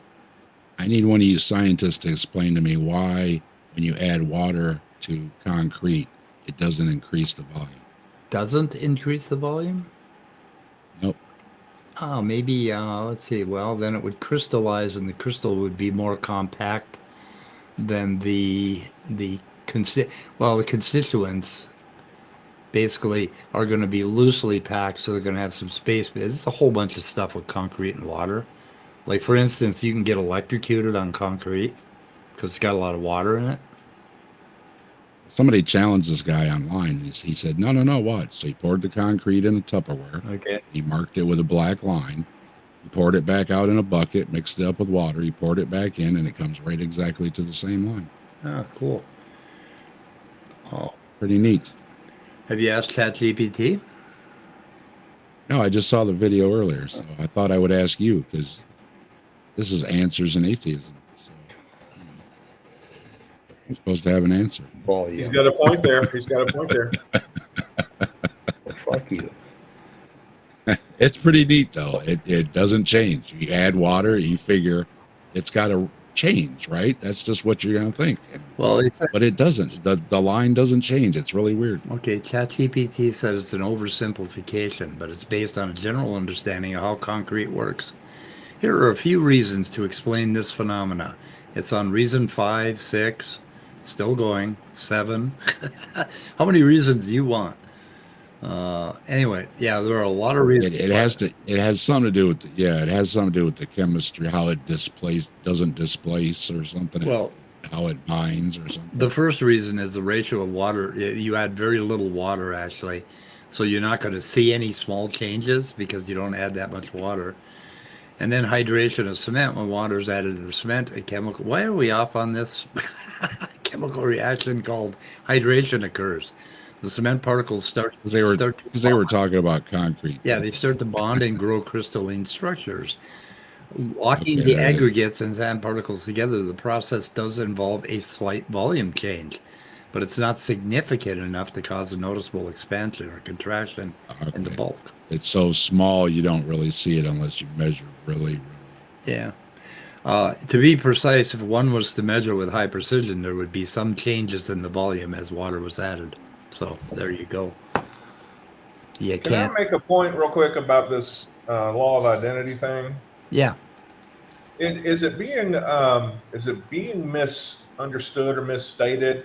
Because if the law of identity is a thing is identical to itself, that would have no bearing on whether or not you replaced the headlights or painted it or whatever, because at that time, the thing is identical to itself. It's just a changed thing. Yeah. It changed, and so now it's identical to a different thing, but it is identical to itself. So I don't know. I think maybe it's being misunderstood or misquoted. Or no, I'm confused too, Scott. That's why I've been saying through the whole thing, he seemed to be going both ways, and I couldn't figure out which way he was actually trying to argue. Well, his arguments seem to go both ways. Let's look into his mind a little bit, okay? He has the idea of the soul, the God-given soul, which is just one concrete thing that never changes. It's always the same soul. So he's confusing that with things in the world, which of course always change through time. Things mix up, they break apart, they grow, they die, some parts stay the same, some parts change, and he's confused by his own religion is what's happening here, I think. But let's see if he redeems himself. Ready to roll? See what else you have to say? Let's roll. Roll, we're rolling. Roll it. Can you We explain that? abstracted them out of our understanding of things around us as a formalized system of thought. We didn't exist. I mean, this thing isn't going to just magically turn into an apple, but the law of logic that we invented that talks about that and formalizes that as a system of thought wouldn't exist. So let's look at a physical law. Mhm. If everyone in the world today died, would gravity cease to exist? Of course not. Okay, so then laws But can the theories of gravity would, so certainly. so laws can continue to exist, and laws describe something in reality. What the laws describe, I think, can, but the laws themselves are abstractions. So I don't developed know by what you mean humans. by the laws themselves. Are you talking about like the Like words? the content of them. Like gravity would continue to exist. The law of gravity would not. General relativity would not, because humans made those. It sounds like you're using an idiosyncratic use of the word exists, because I'm not talking about like the phrase, the law of identity. I'm talking about the Neither fact am I. that I'm talking about that concept as developed by humans. I'm not asking about the concept. There are certain laws. You're asking about identity then. Do things, would this, if humans didn't exist, say this laptop still did, even though Yes. humans made it, it's just a hypothetical, this laptop would still be this laptop. It'd still be identical to Right, because itself. nothing's going to break the laws of logic. Well, the laws of logic are invented by us. But yeah, I agree that they don't break. They're generally considered universal and necessary. Okay, so going back to so this is why I'm saying I don't think identity is about us or how we perceive things. We're trying to describe reality, the ontology of reality. So going back to the aggregate thing. Yeah, and here, okay, he's trying to develop the ontology of reality, right? Now, in his mind, he thinks the soul is one ontologically singular thing that never changes from the moment the zygote is or the egg is fertilized until for eternity, right? So that's what he thinks. But he's confusing that with reality, where nothing ever is the same forever, or even for very long. Don't you think? He's confused by his own religion. Yeah, I've been confused by his arguments the whole time, and I even replayed some of it and watched it. Yeah. I'm still not clear on what he was trying to argue for. Maybe he'll clear it up here. Let's see. I doubt it. I At thought he what made a point- lot of how Leo's points for him. Yeah. Yeah, what the fuck? many parts of a car do I have to replace before it ceases to be the same car? I don't think it would necessarily Right. used to be the same. Here we go again. He's confused. But I think it just depends on who you ask. Some people might say if I put bigger tires on it, that's not the same car. But I clearly, would say that it is. clearly, I think religious people are generally confused by the physical, by the fucking reality that they live in. They're confused. They've grown these minds, these big fucking fat brains on the, on the top of their bodies, and they have confused themselves with their own brains. It's like, what the fuck? Well, he just thinks that's a great. What'd you say the name of that argument is? The ship of Theseus, where you replace one. Yeah. I think he's got that written on his cuff there. Yeah, I think as a cheat note. J.P. Moreland uses it in his argument. Let's see if there's a wiki entry here. Ship of Theseus. I can put it out there. So I Every include. time he's stuck, he looks at his cuff and he goes, "Oh yeah, the ship of Theseus." Yeah. The ship of, and then he lifts the other wrist up. Theseus. He couldn't Yeah. write it all in one. But yeah, I mentioned the ship of Theseus in a blog that I wrote just this last week about identity. Yeah, you did. Actually, you did. I remember that. People actually read your blogs. Some people read your blogs. Unless they get 20 feet long, then I got to admit that I tend to... Right. Yeah, I tend to get hungry. Like, okay, I'm hungry. I got to go to the bathroom, James. That's fair. That's fair. Okay. You wait for it to come out in hardcover, then you'll be able to read it. Yeah, right. Then I'll read the whole thing. You need a podcast, James. It'll be, Yeah, That's podcast. Yeah, I do. That's a really Tell great me. idea. Yep. that's your thing, and you wouldn't have to deal with anybody. You just record your podcast and put it up. Yeah. Well, I mean, I like dealing with a lot of the people around here. But I'm kidding. I'm Yeah. kidding. no, that's fair though. I mean, sometimes I don't want to. Sometimes I just want to get out there and get something said. But Yeah. that's. I guess I could simultaneously do it, right? Like I could, have. Yeah, you can do both. Yeah, I could do both at the same time. Yeah. Okay. Oh, God, we're bleeding viewers, aren't we? What the hell? Well, Okay. it is. It's Saturday. It's Saturday night. There's probably a lot of others. Yeah, Saturday night. I went out and spent an hour at like midnight last night with my neighbors out around a fire, which was really fun, really cool. I need to Hello, Purple. get out more. Hi, Purple. Greetings, sentient beings. Oh, but what do you mean by sentient? Uh-oh. Don't get us started. how does the physicalist defend that? The thing is, Hernandez was pretty much attacking Leo's ideas the whole time and not really doing a lot of representing of his own. He did in the beginning, I guess. Right, exactly. Yep. That's it. I wasn't getting what his argument was, other than, well, Leo, you can have it this way or that way. And it's like, well, yeah, he's basically saying, well, yeah, you can have it Leo's way, or you can have it the theological view. But Leo's view is still based in naturalism. Yeah. He can demonstrate something, and you can't demonstrate it. I'm still trying to figure out what is the ontology of reality, what that means.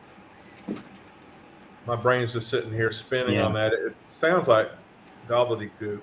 Gobbledygook. Well, philosophy talk. It's your worldview. Yeah. Worldview is just in, well, what's your worldview? Well, that's in how you interpret reality.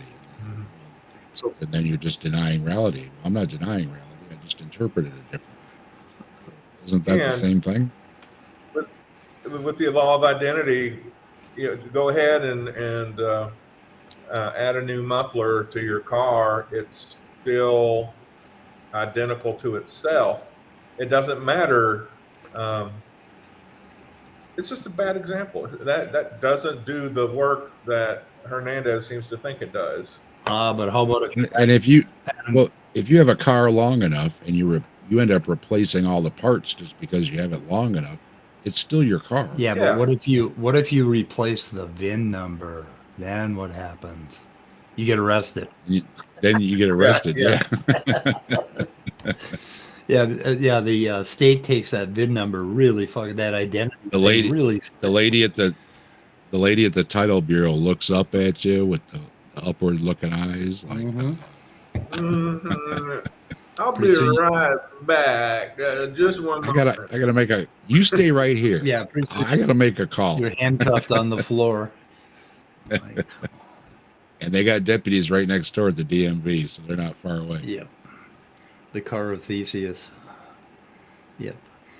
Oh, anyway, my neighbors moved. We had a house that was virtually vacant for 20 years. There was an elderly lady that would come every 3 weeks and weed the lawn.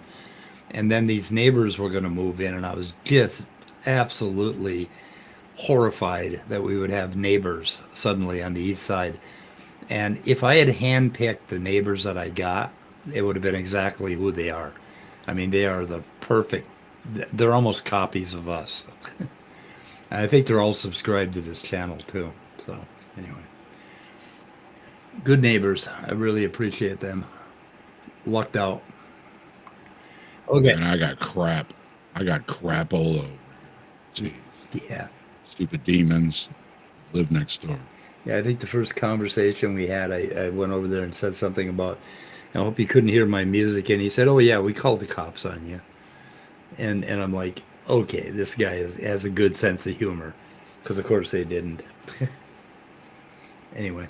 Well, the problem, that was me and the old man. He was just like, the old lady next door turned out to be. I had two identical 1964 Chryslers at one point. They were identical. I mean, like identical twin Chryslers. I don't know why. I think I bought them both for $100 each. So now, hypothetically, if you did something that we're not saying anybody should do, and you change the VIN numbers, yeah, it'd still be the same car. They wouldn't have noticed. Yeah, would it have been the same car? If nobody knows.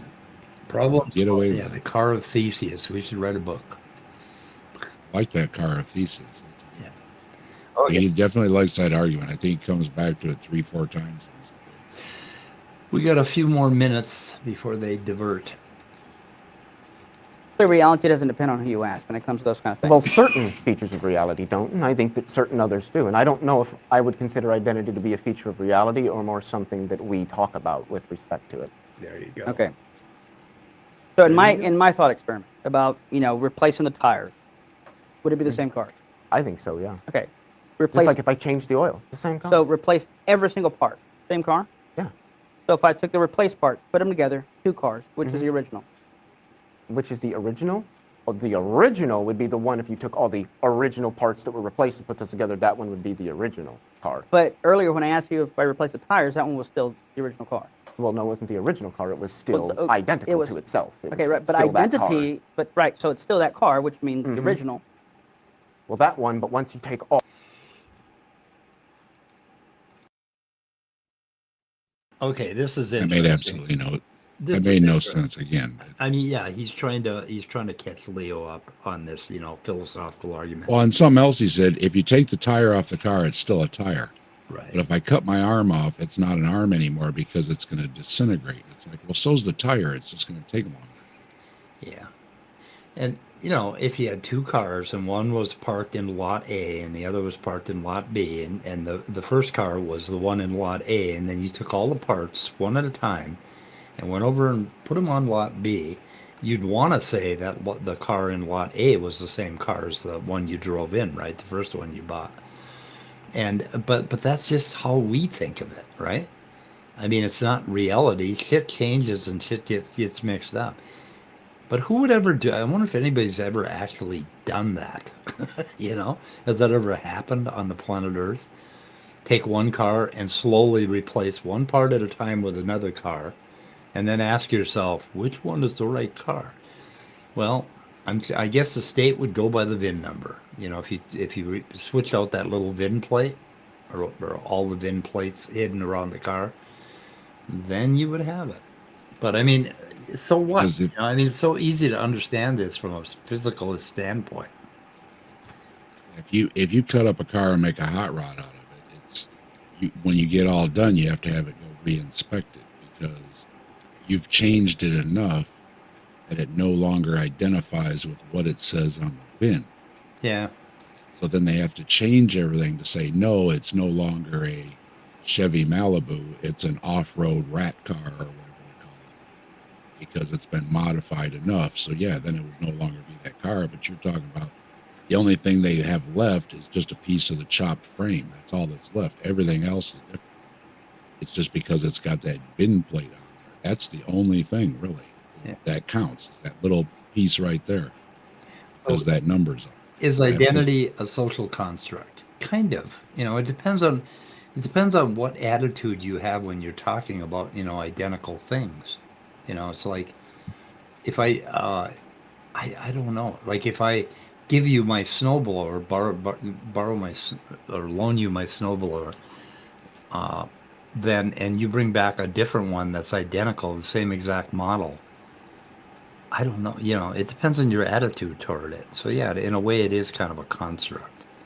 Well, You break it, you bought it. That's the right thing to do. maybe they're not the same exact thing, but they are equivalent. Yeah, they're going to do the same work, right? With the idea of it, of it being the same thing, plus or minus a certain variation in various properties. I mean, if there's one thing that you can change in it that would make it, not a Chevy Malibu anymore, like changing the name, the brand plate or whatever that identifies that its model, maybe it's no longer equivalent. But it also depends on what criteria are you using to establish equivalency. So Yeah, if you put new tires on the car, it could make the car better in a way because it's not going to slip on the road. yeah, And it's back like to do something like if you messed up in your life and then you corrected it and you made things better, now your life is a lot better. it's So like those both of those analogies are things changing, but then he's back to the soul doesn't change, and I'm still stuck on where is your soul at? You know, and all of this relies on specific cases, right? Like one specific case. I mean, and you can imagine a whole lot of stories where there's a lot of gray areas, and it's kind of the same with morality and many other things with human beings. That it depends on the individual specific instance that we're talking about. Like for instance, if you borrow my snowblower and you break it, you buy an identical snowblower and you bring it back and you don't tell me. It's like that is one specific case. But if you do tell me, I'm going to think it's a different snowblower. But if you don't tell me, I'm not going to know the fucking difference, right? It's like it depends on, and what philosophers like to do is they try to take these specific examples and trip you up, by you'll start to make claims and it'll sound contradictory because when you generalize it, it's a whole different deal, and it's like they're trying to make a general case out of specific ones, and that's what he's doing here, I think. But let's listen to him some more. I never get enough of Eric. May I ask a quick question? Yeah. How did Eric define the soul? He didn't. That's what we're having trouble with. Yeah. Yeah, it seems like that really needs defining. Right. It's that. Yeah, and he says, "Oh, that's an epistemic question, and not an ontological one." And I don't Defining know. a soul? He kept saying that over and over. And when Leo was asking him specifics of how souls worked, and he kept saying, "Oh no, I'm not going to talk about that. That's epistemic. We're talking about ontology." So No, it's epistemic if you ask, well, how does the soul work? yeah, but You know, how- what is the soul is an ontological question, and I don't think he did a good job of explaining that. Well, no, and I think actually all he what I said mean is is it's only epistemological if you say, how do I know it works that way? Somebody's definition is not epistemic. It's Right. I think Leo might have said something like that. yeah. It's just you're just saying the soul, but whereas science can say, well, it's because the neurons are doing this, etc. Firing. The other reason why I didn't want to address this whole video is because there's no transcript yet, and I want to see the transcript. Yeah. So, but in the very beginning, I think Hernandez starts talking about. Mostly, what he's doing is attacking physicalism and not really talking about what he's talking. What is your idea? How do you think this shit works? But all he said is that the soul is non-physical. Yeah, because Leo could have turned it around and started asking him, okay, if you go to heaven when you're 9 or heaven when you're 40 or heaven when you're 70, which one is the soul? What is the common thing between those three cases that you're going to... That's one thing Leo missed. Is that I don't think he hit back enough. Yeah, I think What is the soul? when you're in a debate, you're frequently the victim of the rhetoric that comes out fast and furious, and Leo missed a few things on that, and he also missed something in the earlier debate where he could have told, where originally when they were talking about what came before the universe began, before time and space began, and Leo said that's like north of the North Pole. Leo should have stuck to that, but he let the guy move him off the mark, by asking further questions. And but when I'm in a debate, that happens to me all the time. I get distracted from the original thing that I'm trying to put out, and a really good, really professional debater wouldn't let that happen. He keep going You back. wouldn't start asking ChatGPT about concrete and water? Yeah, a real good debater wouldn't do that. We have to know these things. We have to know these things. And I admit I can't debate for shit. So, But Leo did a good job overall. he did a really good job. And he was professional and courteous, Yes. and a gentleman while he did it. So It was I excellent. know a lot of people think he's a bit hot-headed, but he did a nice job. Yeah, and some of the things that he was soft pedaling, his style was very soft, but some of the things that he was hitting Hernandez with were really kind of powerful and kind of artful on Leo's behalf. So if you just listen to it, he was Like, what do you mean by that? You know, like he just nailed him on a whole bunch of things. And if Hernandez doesn't think people can change, I got news for him. Leo's still a young man. Yeah. Yep. Wait till he gets some more years of experience under his Oh belt my and God. comes back again. I can just imagine him when he's in his 50s and 60s. He's going to be a fucking force to deal with. So, Mutable Destiny. What the fuck? What the fuck? Where Leo was? He's in. Dallas.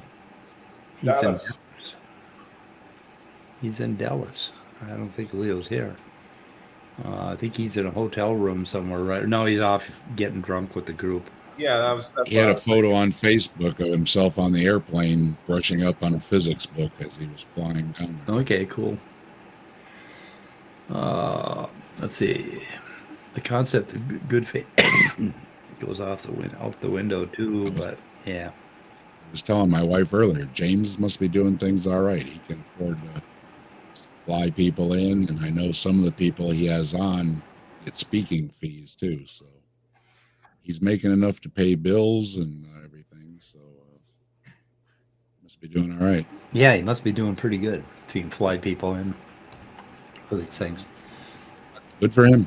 3,300 views now, and I think it was 3,000 just a little while ago. So But sometimes James at MDD gets a hard time with that, but he does put in a lot of work. It's a lot of work. well, some of the debates he has are just like very curious as Yeah. to why even. Well, that's like everything else.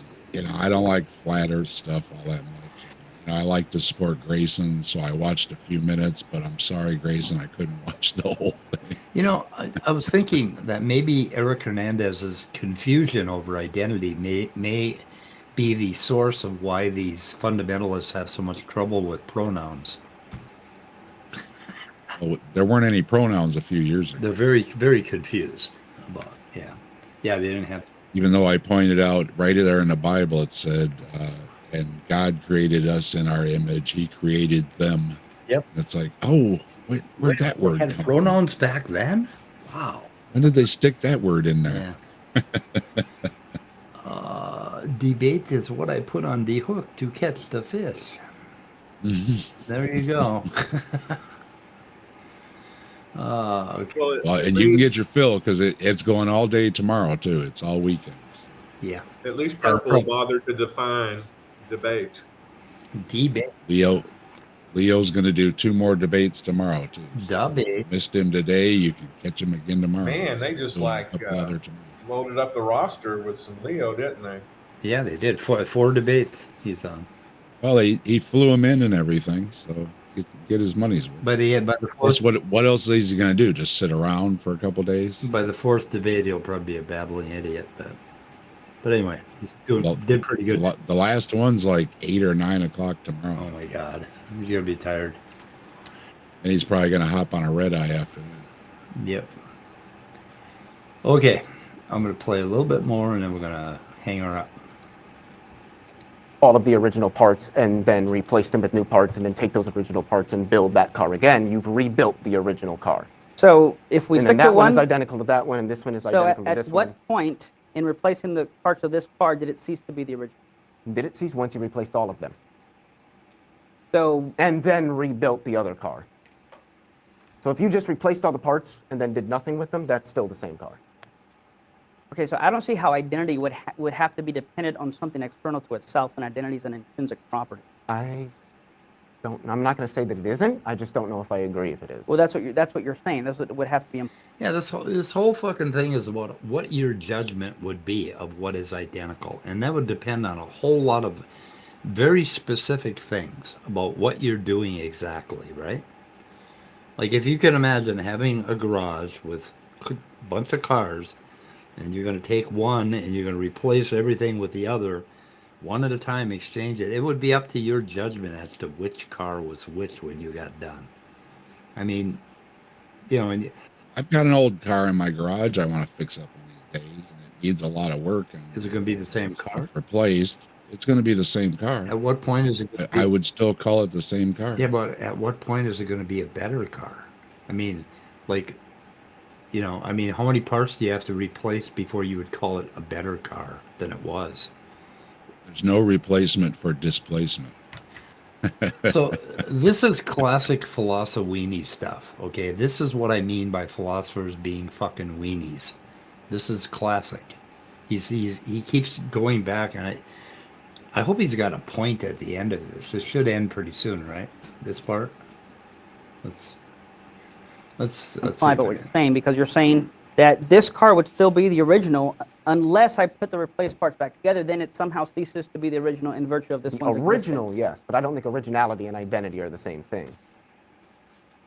So if something is the same, it's going to be the original. If we use original car as it is the same thing as in Is philosophy of this mind, car identical identity, to itself? yes. Okay, then no, it's not original because it's no longer identical Right. to itself because this one has all the new parts, not those original parts of that car sitting over there. So Right. that one's the original, and that one is identical to itself. This one is now new, and it's still also identical to itself. Now, if they're the same exact car, they would be identical to each other. There would just be a But haixity there would be one between car.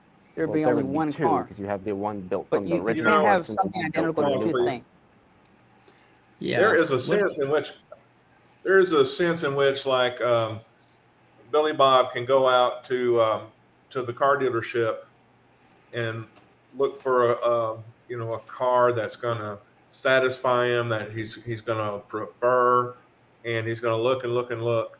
And let's say once again use the Chevy Malibu. He takes his 2023 Chevy Malibu to trade it in, and he drives the new one home, and somebody can say, like his family will look out the window and go, he got the same car.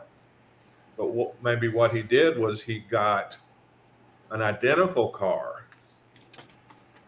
But was the sentence I used invalid? Was it wrong? Did he get the same car? Yes, he got the same car. But then you have to start talking about the sense in which that statement is accurate. It's accurate in the sense that it's a Chevy. It's accurate in the sense that it's a Malibu. It may be, green now instead of red, and it may be the 2024 model now. But to say it's the same car is a correct sentence. You have to decide upon for complex things. It's You a have to judgment. decide upon the level of precision in which you're going to accept the conclusion of sameness or equivalent or equal. And it's so I going to think make a difference. this is what Eric is hiding behind. It's a word game Yep. that he just has fallen in love with. And it has to do with meaning too. You see these videos where the son buys a car for the father that he had to sell, back in the day when they needed money or something, and then he buys, but it doesn't mean he bought the exact car, right? But he bought the same kind of car. Yeah.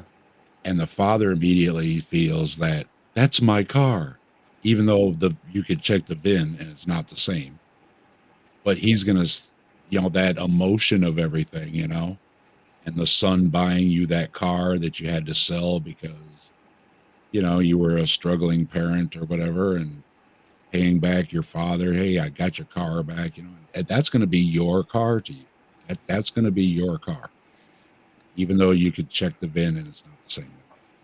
Icarus came up with a good question for. Damn, this is a good question. Yeah. I would say, in the strict sense, no, Yeah. because it's not taking the same atoms and putting them over somewhere else. It's because you don't actually get beamed somewhere; you get reanimated somewhere else. Yeah, you get taken apart, and you're. But are you still conscious? They're still conscious, though, aren't they? I don't think. After you've teleported on Star Trek, you're still conscious, aren't Yeah, you? you reassemble conscious, but there Reassemble might consciousness. be a period of time between eking out of existence and getting put back into existence, where In you the have buffer. no memory of anything, no awareness, but they can reanimate you and like what Leo was asked earlier, or at the end there, the Q&A that we played earlier, that if you could put everything, replace everything, the teleporter basically replaces everything, including consciousness. I'd love to see Eric go in front of a judge after he committed a traffic offense and start arguing with him about the identity of his car. Or him, or himself. I'm not the guy. Yeah, or him, right? Yeah, No, yeah. I took a few showers. That scraped a lot of skin cells Yeah, off. I'm not saying that. I've had my hair trimmed and my beard trimmed since then. It's not the same person. How do you think? How favorably would the judge look at lessening his fine in that case, or would he get the maximum allowed by law? Some of these old cars, they strip them down and they give them the acid baths and everything, and the floorboards are half rotted out, and they have to replace a lot of the metal and everything and stuff. But when it gets all rebuilt and it's all cherry again, I would still call it my car, even though it's had most of the metal replaced and all the wiring and all the plumbing and all the tubing and everything that would have to be redone on when they do one of those complete rebuilds down to the frame and everything. So It would still be my car. So I would say that you can change just about everything and still call it your car. So Eric Hernandez really wants this ship of Theseus to be accepted, that it's a different thing. What is his point? Because that would require a soul. Right. To be that which persists. Yeah. Yeah, like what overall is the point he's trying to make with Leo? He's trying to prove that it can't possibly be physical because we could replace all the parts, and it wouldn't be I don't know what he's saying. And there has to be a soul to get you into heaven because you don't go bodily. So there has to be something, whatever they call it. So it's really simple. God has a VIN number stamped on your fucking soul, right? A VIN number, and that's how God does it, just like the state does it with your car. So it's a convention that God has created called the VIN number of your soul. Soul VIN. A soul VIN? Is that like a soul van? Soul VIN? Well, especially in Christianity, because it's all based on grace. So you can be a screw up and your VIN can still say screw up, but it's going to get a stamp with grace because you get forgiven. I don't really think it matters if you have a good or a bad soul because you're into heaven in Christianity under grace, so it's because you're forgiven. So it doesn't really matter. And I'm still stuck on what is your soul then? I'm still stuck. I have no idea what he's trying to make. Maybe Hernandez is trying to explain to Leo that we can't have a sense of identity if we're physicalists. I don't know. I'm not sure. You need a soul to do that. You need God's VIN number if you want. You can't know anything if you're just molecules in motion. That's right. Yeah, and you can't be moral if you don't have a foundation from God. Bullshit. Okay, let's see if this wraps up. Okay.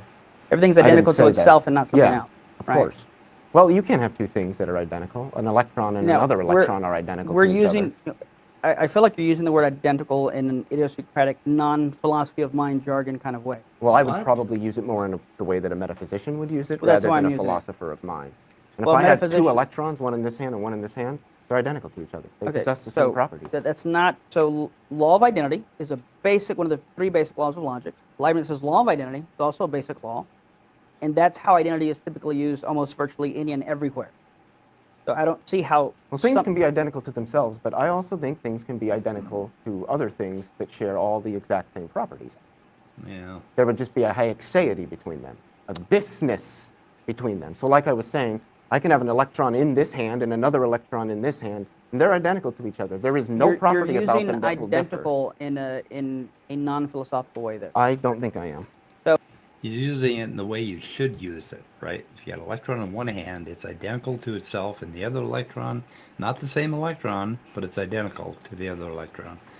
And philosophers have trouble understanding things because they believe in all these paradoxes they've came up with. It's just like, what the fuck? So are they literally the same? Yeah, there's just a Hayek-Sayre. Literally. A thisness that separates them is still being, there are still two electrons there. They're just identical to each other. So these two separate electrons Mhm. are literally the same electron. They're not the same electron, but they are That's both what identity identical is. to each Well, other in that they are electrons. That's what's meant by identity. I don't take literally the identity. same I thing. just don't take identity to mean. I think two things with all of the same exact properties are identical That's to each that's other. how it's used in philosophy. That's fine. I know philosophy. Didn't he just do a bandwagon kind of Can you name Yep. some? fallacy? Yep. Yeah. Yeah, he does that 2 or 3 times during the first 50 minutes of the debate.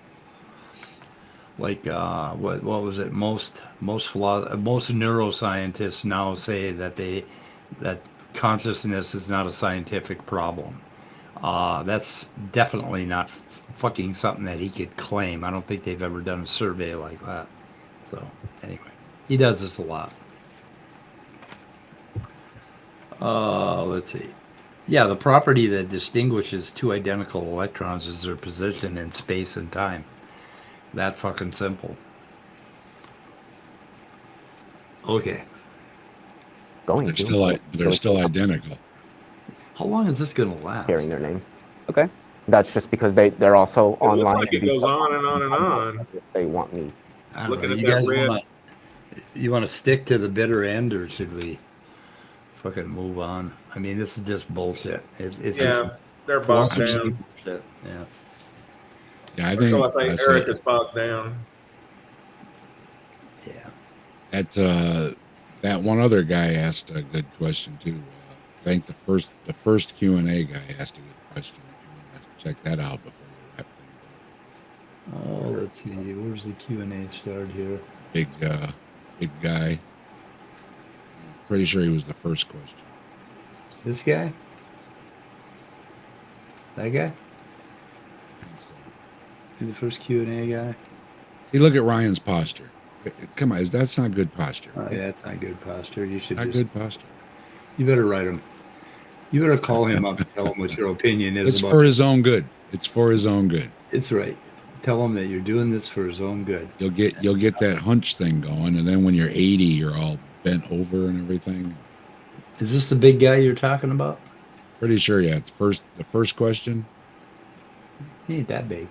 Computer, and I can take the processors and I can take the memory and the disks and all that, and I can either get rid of individual pieces, and I would still identify it as that computer, that particular server. I could take that server and I could move all of the memory and every instruction and everything to a completely different server, someplace else in the world. And as an individual that's logging in that server, it's the same thing to you, even though all the parts are different. So is that a soul? So I would say That's first of back all, to I what would you said disagree about with the this. snow thrower, I Mike. think that when it comes to aggregate, Yep. You know, that's a good point. So what is it? They had some good. They had some good. A lot of time the Q&A is terrible, but Yeah. this Q&A was pretty good. They had some good questions. In the Q&A. Oh shit, that's Eric Murphy down there by, isn't it, with the camera? Isn't that the guy? Small for me to see. Maybe he's just identical to Eric Murphy. Yeah, it's probably not the real Eric Murphy. Just Well, everybody's there, you know. Dillahunty, Arn, you know, yeah. everybody's in town. So. I'm pretty sure that guy behind the camera is Eric Murphy. I don't know. Interesting. So I would say, first of all, I would disagree that it is the same. I think that when it comes to aggregates, which is a computer, a collection of separable parts held together in a certain structure, I think the moment you begin to replace parts, it's no longer the same object. So I would disagree that Why not? the computer would be the Yeah, same. why not? And that's why I talked about the car, tricycle. Even my friend Braxton Hunter talks about if I told you I had Christopher Columbus's axe, and you say, "Oh wow, let me touch it," and you're like, "Well, it is his axe, but I replaced the handle, I replaced this, I replaced that, and I replaced everything. Then is it still Christopher Columbus' axe?" Well, no, because everything's been replaced. So I would say Yeah, the but moment that's you not begin the to same. replace That's not the aggregates, you same. no longer have this. Yeah. That's not the same as replace. Like they said, if you're replacing all your information, that's not the same as replacing the axe head and the axe handle, because those are different materials that don't have any data storage. Yeah, He was talking about data storage the same way that he was using. You've got all this stuff in your mind, and if you can put it in a different place, or if you can take a computer and put it in a different place, isn't it still the same if it has all the same stuff? So if he's saying we have to have a soul for some reason to be Right. Yeah, if you move everything, it no longer has a soul. That's what he's saying. Yeah. But why should we have a soul? I mean, he's saying we should have a soul because that's what his Bible says. Yeah. What Okay, I'm not the same person that I was 20 minutes ago. So I don't need a soul. If you I replace still identify as myself. But if you replace everything about yourself, one memory at a time, one event at a time, one idea at a time, would your soul? Why do you need? What would be left for the soul? Because obviously Hernandez would think that you had the same soul, right? But what the fuck would be left in the soul? What would the content of the soul be if you removed all the physicality? Yeah, like Leo said, I can think of that would really change your identity, who you are, and your sense of identity would be if I go in there and start chopping out brain matter. Well, yeah, if you got a new nose, and then you got new lips, and then you got a new arms, and then you started taking your memories one at a time, replacing them with somebody else's. What would be left as the content of the soul, other than God's VIN number? And we know there's no God, and we know that God doesn't use VIN numbers. So there you go. The soul doesn't exist. That's my knockdown argument against the soul. No VIN you number. You downloaded everything, then that's you over there. Yeah. But you don't have a soul because everything that you've downloaded doesn't include the soul. Yeah. But if theoretically, like Leo said, if theoretically everything can be replaced, then theoretically you can be replicated down to your consciousness, like we're saying with the transporter in Star Trek. It replicates your consciousness. It's not just replicating just pure data, like, the date I was born and, like a data file on a government paper or something like that. This is everything. Memories, emotions, all that stuff is actually what makes up your consciousness, would be conscious. And why couldn't you do that if you put all that into a computer? The computer then should be conscious, theoretically. Is James related to Midnight by any chance? Because he just disappears every now and then. I noticed that. Yeah, he disappeared quite a few minutes No ago. fanfare. He just leaves, and he just, Not even a little private chat message going, hey, I got to go, guys. Thanks. Nothing. He just leaves us hanging here. And it's like, or this conversation is starting to suck. I'm out I think that's, even that. Yeah. We only got eight watching now on one channel, and what do we got on the second channel? Yeah, but my phone is lit up with notifications, so there's everybody and their brother and sister is on tonight. Yep. Anyway, okay. And the DEBATECON is going on. Yeah, maybe we should shoot her in the head and return to this maybe at another day. But we should definitely return to this one, because there's a lot in here that relates to philosophy of the mind. About how philosophy needs to get it all wrong. I don't know. I need to finish off that Kirkland brand bottle of ibuprofen. Can you see Cerberus Hex?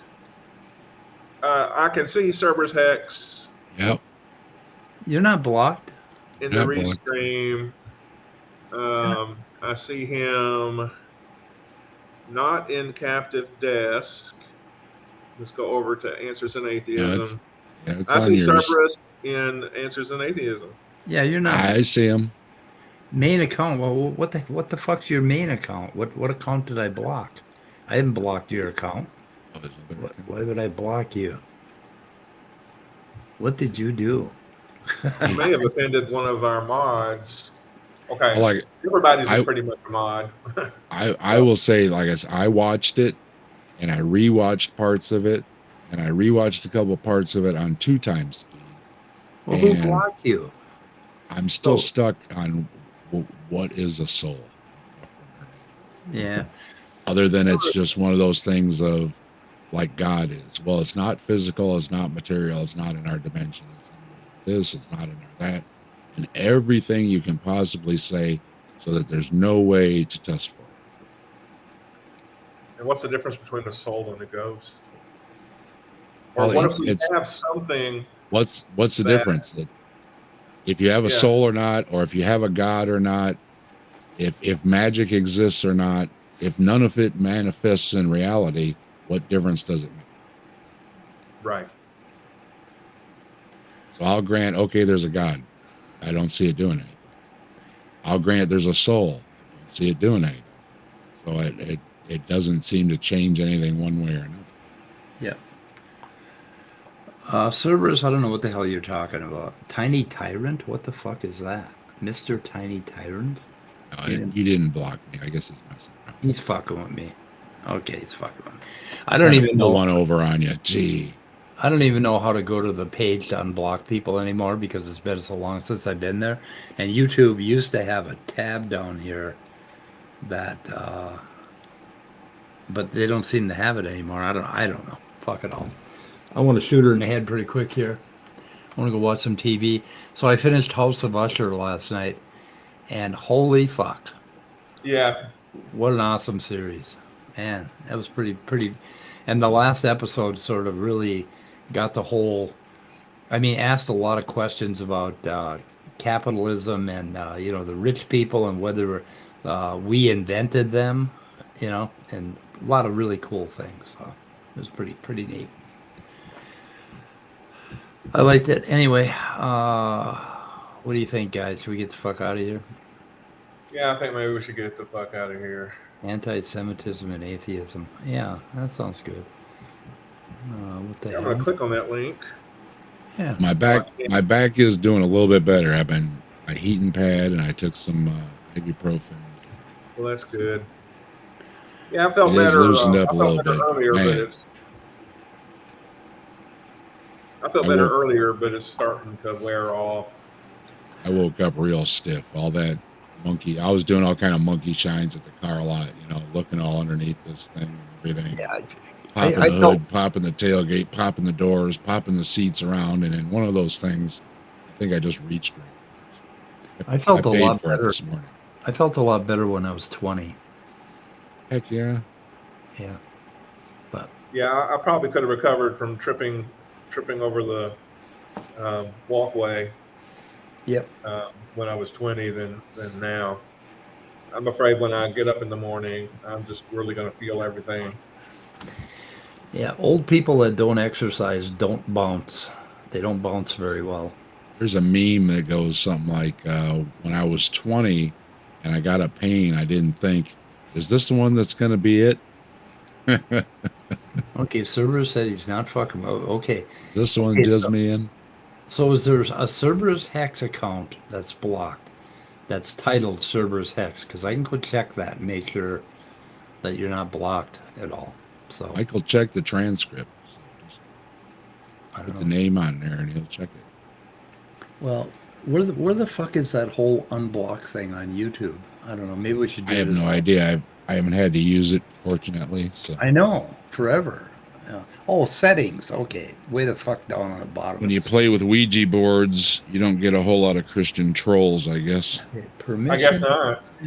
Okay, it's They think community. you're going to hell already, that you're a lost cause because you're playing with the Ouija board. Oh, did I tell you, I gave Robin a hit when I did a video with Robin over at the Kentucky Atheist channel, because Robin used to be a witch, and we had done the tarot cards, and I wanted to learn about tarot cards. So Robin said, "I'll teach you about tarot cards." So I said, "I'm in." So I learned a bunch about tarot cards, and one of the things was my future was something new, like a new house. And so I saw her in a chat today, and I said, "Hey, Robin," I said, "I'll give you a hit on that. I didn't get a new house, but I got a new truck." There you go. We'll give that one a hit on the tarot cards. Yeah, because you could live in it someday anyway. Oh, I've got the extended cab, so it's Yeah. it's Or you roomy. could just decide I'm gonna start living in my truck and just not go in the house anymore. It is Except parked in maybe- the back right now. I've got the view of the pond and everything. Yeah, go. Yeah, take your pillow and your blankie. I pulled it Yeah. right in the back so we can start making a list and checking it twice.